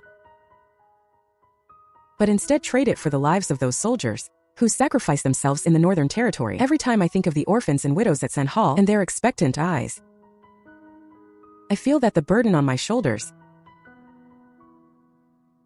is far heavier than this official robe. My words were airtight, invoking the emperor, and steering the topic toward the righteousness of benevolence and caring for the loyal. Instantly, Sun Wanner's petty squabble was made to look incredibly beneath her. Sure enough, Sun Wanner's face turned pale and then flushed. She hadn't expected me to respond like this, and for a moment she couldn't find a retort. Just as the atmosphere grew awkward, a loud announcement rang out. Her Majesty the Empress has arrived. Everyone hurriedly stood up, kneeling in unison to pay their respects. I knelt on the ground with the others, seeing the hem of a bright yellow phoenix robe out of the corner of my eye. Stopping right in front of me, a well-maintained hand, wearing ornate nail guards, gently helped me up. So you are Lady Anha? Rise. I have long wanted to meet you. This remarkable woman of benevolence. Seeing you today, you truly have an extraordinary bearing. Under the gaze of the entire garden of noble women, the Empress publicly bestowed upon me a unique favor. I knew this Hongmen banquet trap had only just begun. The Empress's favor is a supreme honor, but also the sharpest blade. It lifted me high, but also made me the target of everyone's arrows. Amidst countless complex gazes, I was personally seated by the Empress right beside her. This position was even more prestigious than that of several elder princesses. Sun Wanner sat not far away. Her pretty face flushed red, the handkerchief in her hand nearly shredded. The look she gave me was filled with malice and now a hint of fear. The banquet began. With music and dancing, the atmosphere peaceful.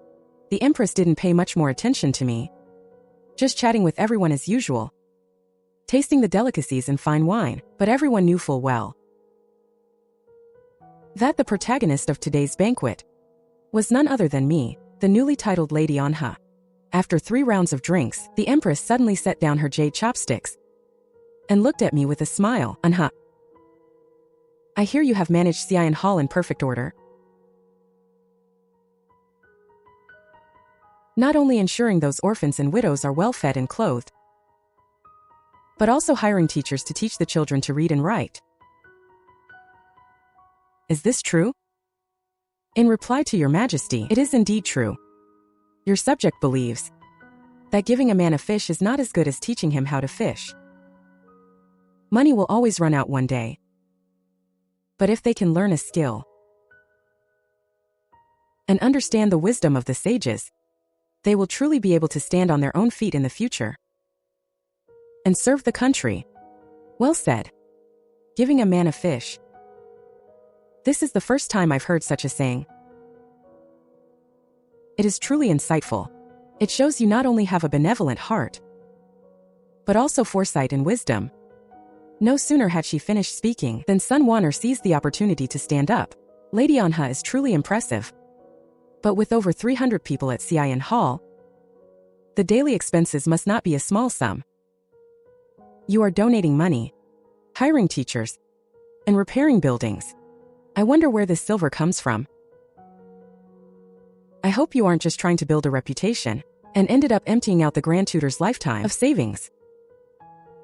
Her question was insidious, ostensibly out of concern, but secretly questioning the source of my funds, implying that I acted without regard for consequences and perhaps even misappropriated public funds from the Grand Tutor's estate. I didn't panic in the slightest, calmly taking a booklet from my sleeve and presenting it with both hands. Thank you for your concern, Miss Sun.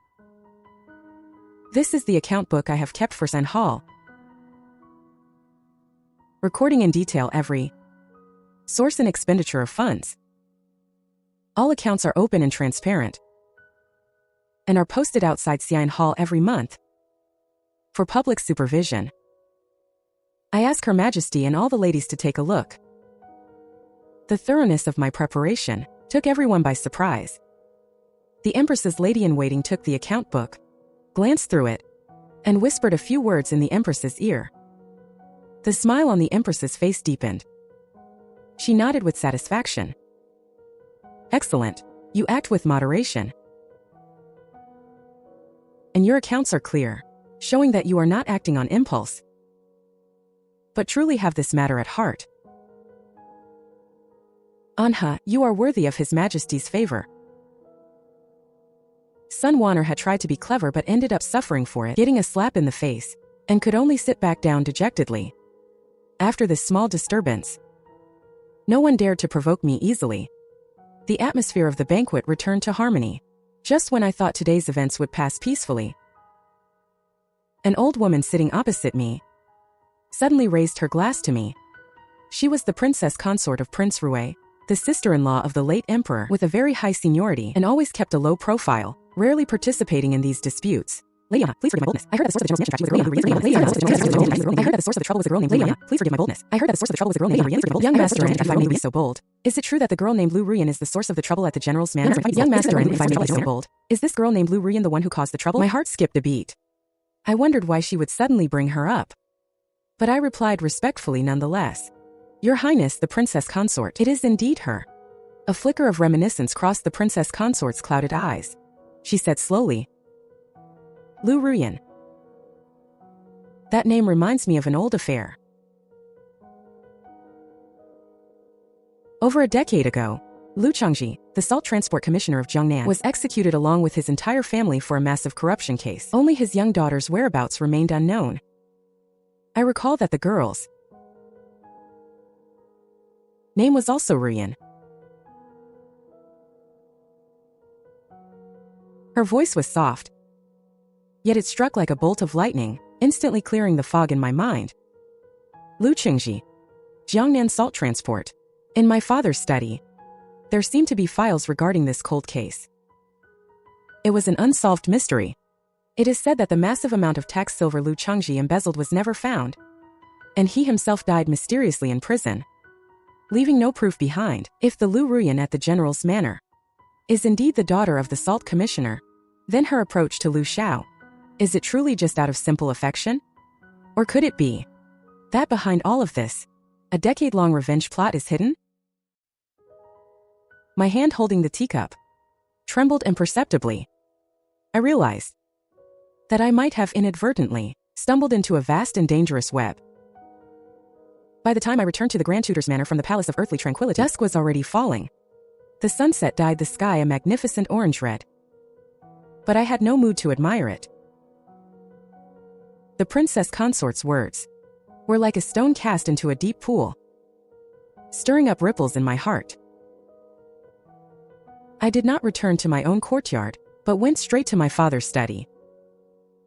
Sure enough, he was sitting behind his desk, holding a cup of hot tea, as if he had been waiting for me for a long time. You're back. How did things go in the palace today? Smoothly, and yet not so smoothly.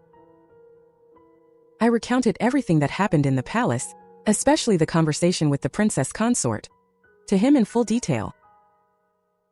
When I mentioned the name Lu Chengji, the Jiangnan Salt Commissioner, I clearly saw my father's hand holding the teacup jerk suddenly. A few drops of tea splashed out, landing on his official robes. His expression instantly turned grave. Lu Chengji. He set down the teacup and slowly uttered the name. That case. I remember it. It was a case from 15 years ago.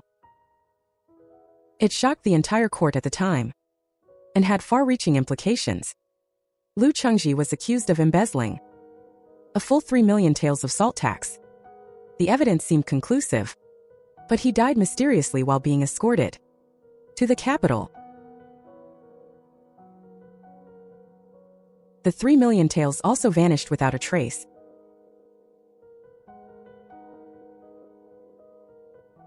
Becoming an unsolved mystery. Father stood up, walked to the bookshelf, and from a hidden compartment on the top shelf, took out a locked black iron box. He opened it with a key and took out a yellowed ancient file. This is a copy of the case file that the investigating censor risked his life to keep. Father spread the file out before me. In the official records, Lu Chengji was a heinous criminal who committed suicide out of fear of punishment, but this copy records that Lu Chengji had repeatedly cried out his innocence, claiming he had been framed, and that the true mastermind was someone else. Unfortunately, before he could reveal that person's name, he met an untimely death. My heart, as the file was unfolded, sank bit by bit. Father, do you mean to say, if the Lu Ruyan at the General's manor is truly Lu Chengji's daughter, then her calculated approach to Lu Xiao could never be for mere romantic feelings. Father's voice was cold as iron. There must be someone behind her, or rather, everything she has done is to clear her father's name and find the true culprit who framed the Lu family. A terrifying hypothesis formed in my mind. The Lu family holds military power and is the head of the capital's military officials. If she could become the mistress of the general's manor, it would mean gaining power capable of shaking the court. This power could be used for revenge, or it could be used for other purposes. Father and I exchanged a look, both seeing deep apprehension in each other's eyes. The nature of the situation had completely changed. This was no longer a simple broken engagement, nor was it a petty squabble between women in the inner chambers. This is likely a political conspiracy involving court factionalism, a cold case, and a massive fortune. Lu Xiao is merely a foolish, exploited pawn in this grand game of chess. In Huan, this matter must be investigated immediately.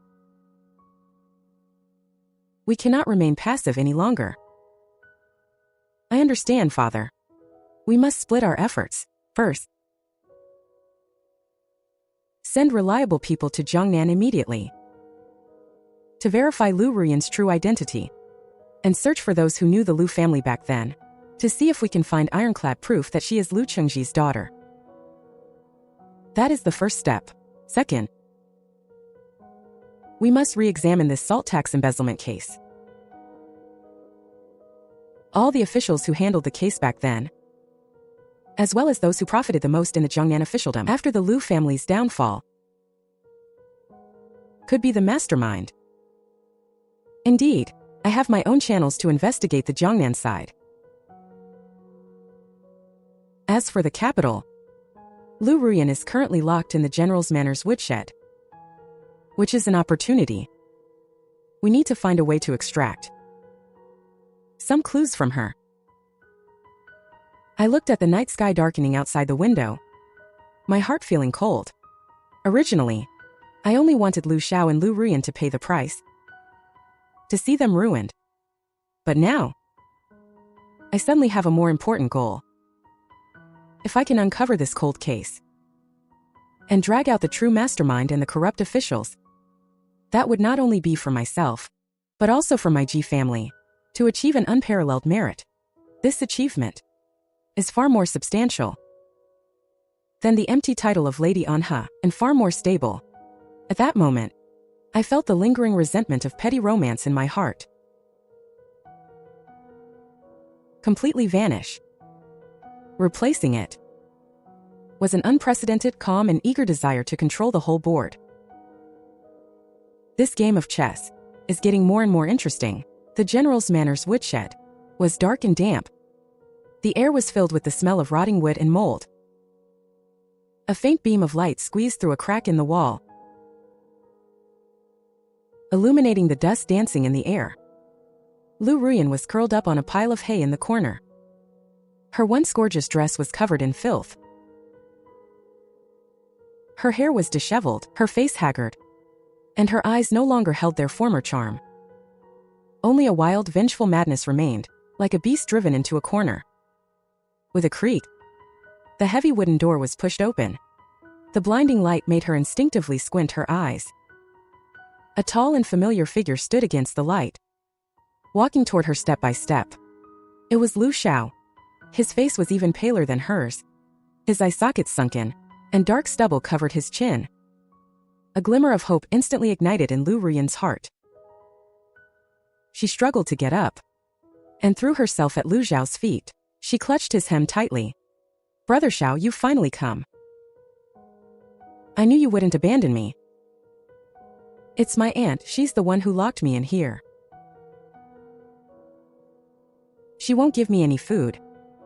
She wants to starve me to death. Brother Xiao, please take me away. Lu Xiao didn't move. He just kept his eyes lowered, looking at her with a cold, unfamiliar gaze she had never seen before. He looked down at her, as if she were a pathetic clown. Take you away? He spoke slowly, his voice as raspy as two stones grinding together. Where to? To continue deceiving the next fool just like me?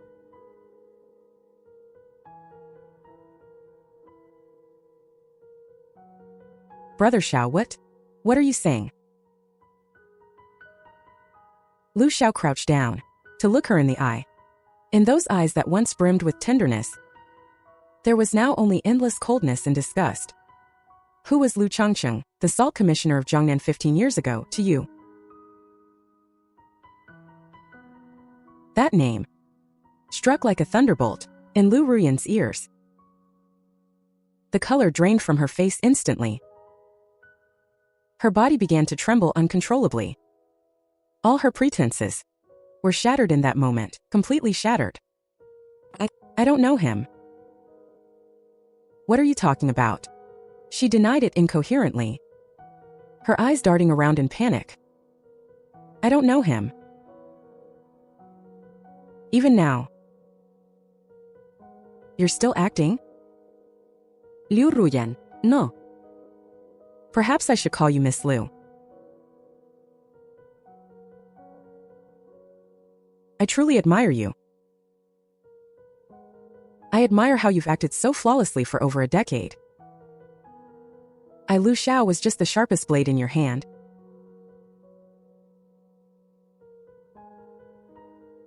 The most obedient dog, wasn't I? He suddenly gripped her wrist with such force.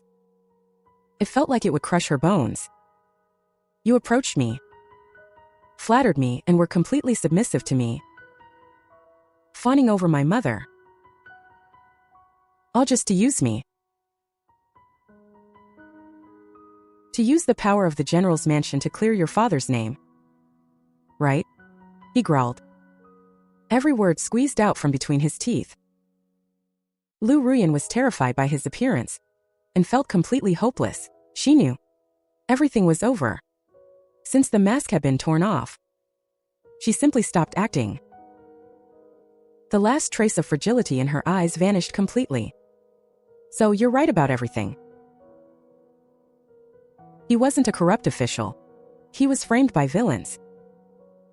Our Lu family, over 100 people, were destroyed overnight. I was only 7 years old then. I watched with my own eyes as my mother, trying to protect me, died under the blades of the soldiers raiding our home. I only survived by hiding in a rice jar. I swore an oath. I must clear my father's name. I must make those who destroyed our family pay in blood. I was alone without power or influence. What else could I do? You, Lu Xiao, are the general who guards the nation. The emperor's favorite. If I don't use you, who else can I use? Do you think I enjoyed smiling at you? Do you think I enjoyed serving you? That sharp-tongued, mean-spirited mother of yours? Every time I saw you both, I felt sick. I only saw you as a stepping stone. A stepping stone to help me climb higher. To help me reach greater power. To help me find my enemies. Lu Xiao's heart was pierced through and through by her vicious, truthful words. Pierced through and through. The pure love he once believed in. The white moonlight he had once protected at all costs was, from start to finish, nothing but a carefully planned scam and manipulation. He let go of her, and she stumbled back a few steps. It was as if all the strength had been drained from her body. He leaned against the cold wall and let out a beast-like, painful whimper. That 3 million taels of salt tax. Where is that missing dirty money? You want to know? Fine. Get me out of here. Help me find the enemies from back then. And I'll tell you where that money is. It's a fortune that could rival a nation's wealth.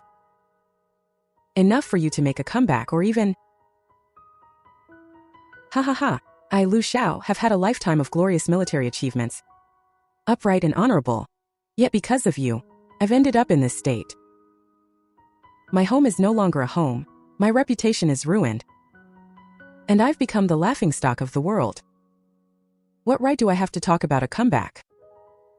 He slowly stood up straight, looking at the woman before him, whom he once loved to the bone, but now hated with a passion. Lu Ruyan, you're wrong. I won't save you.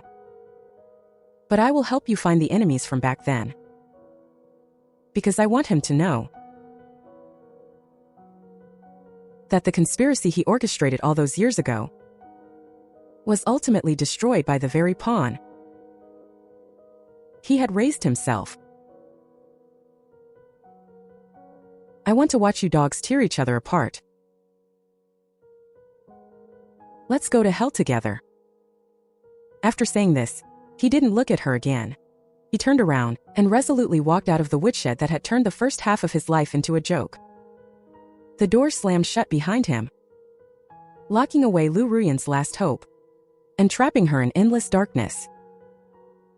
Lu Xiao, having left the woodshed, did not return to his own courtyard, but instead did something that no one expected. He changed into the most ordinary cloth clothes and went alone out of the gates of the general's mansion. He headed straight for the Grand Tutor's mansion. He didn't kneel down again, nor did he try to seek an audience with anyone. He simply handed a letter and a small object wrapped in oilcloth to the Ji family guard at the gate, and then turned and left without a word. His back, in the autumn wind of the capital, looked incredibly lonely and desolate. That letter was soon delivered to the desk of my father, Ji Hong. I was right there at the time. I helped him organize the secret report sent back from Jiangnan.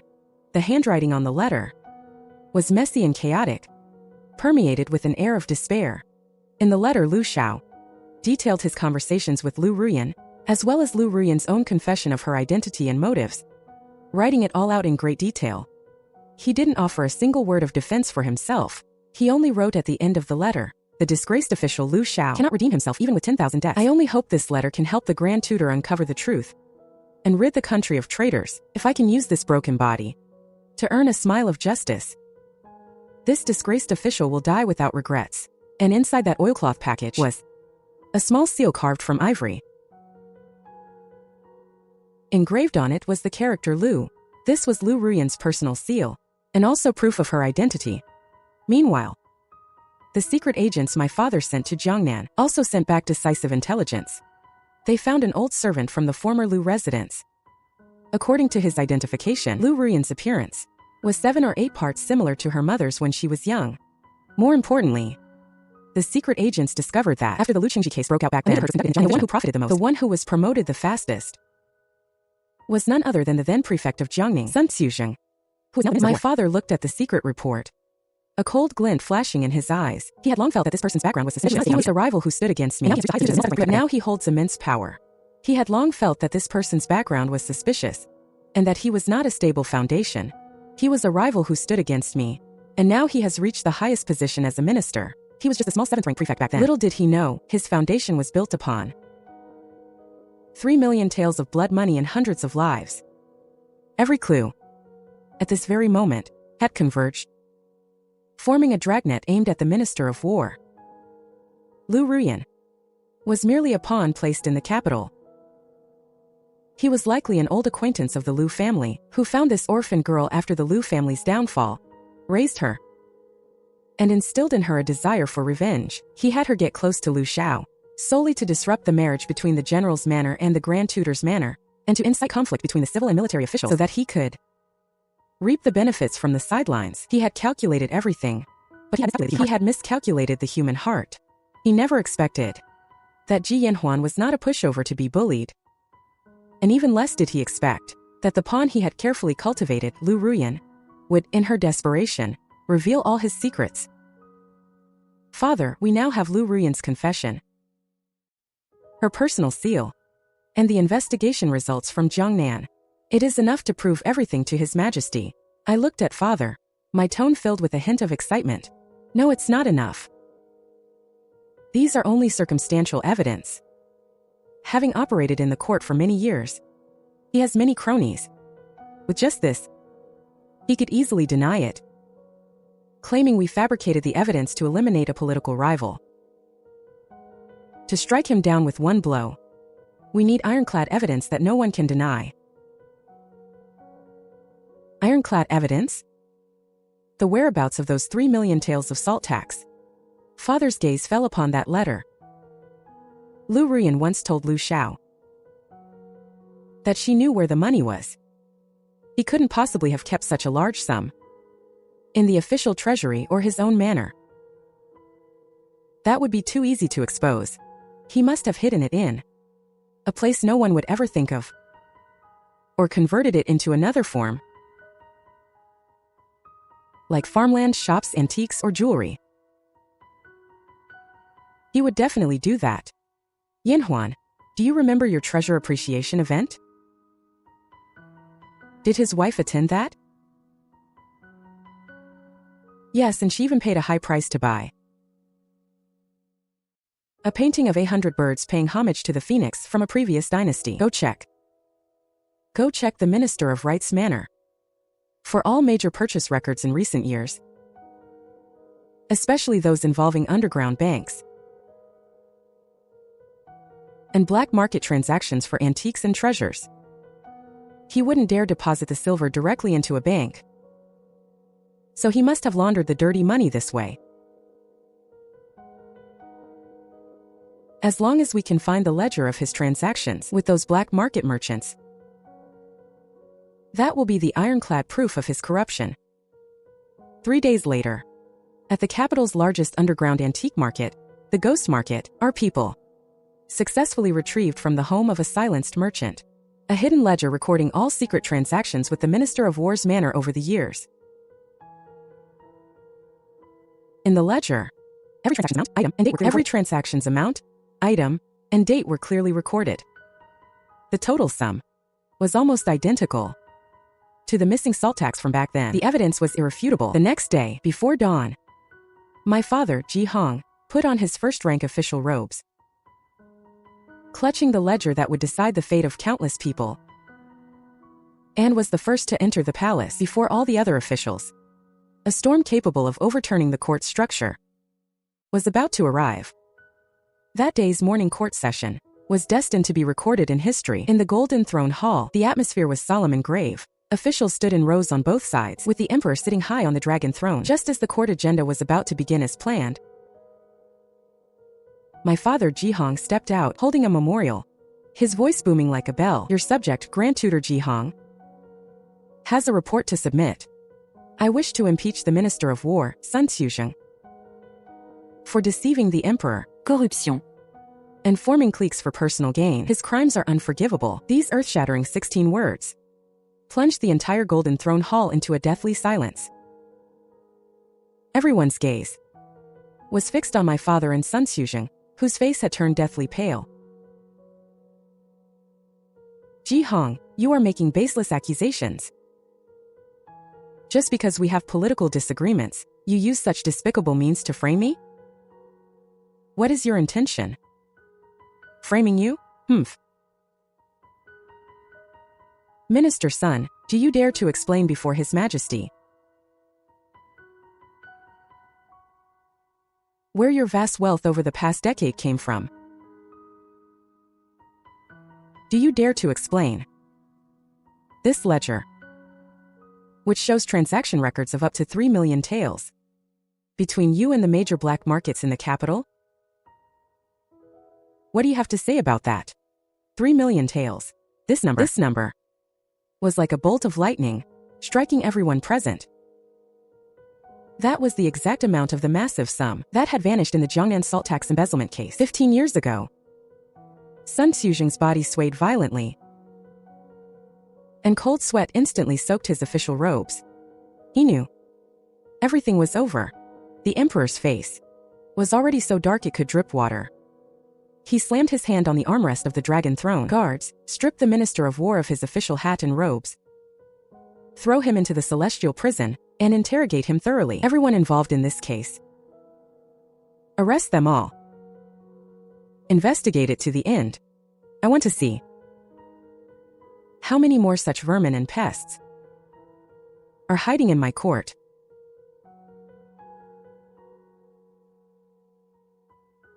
Following the emperor's order, the imperial guards rushed in like wolves and tigers. Sun Xuzheng tried to argue, but was firmly pinned down by the imperial guards. He was firmly pinned down by the imperial guards. Amidst the gasps and chaos, he was dragged out like a dog. A massive power that had entrenched itself in the court for over a decade collapsed instantly. In the face of ironclad evidence, for the next half-month, the entire capital was shrouded in fear and suspicion. Led by my father Ji Hong, the Dali Temple, the Ministry of Justice, and the Censorate conducted a joint trial. Following the trail, they uncovered one shocking scandal after another. Dozens of court officials were implicated and imprisoned, and the confiscated assets in gold and silver filled the national treasury's storehouses. The Jiangnan salt tax embezzlement case was finally brought to light. Lu Chengji's grievances were cleared, and the Lu family's confiscated assets were all returned. It's just a pity that the Lu family now only has Lu Ruyan left as an orphan. After the case was concluded, the emperor summoned me alone to the imperial study.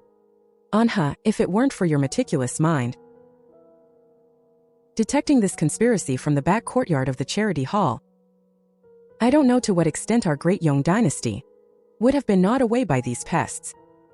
You and the Grand Tutor have rendered immortal service to the nation. Speak, what reward do you want?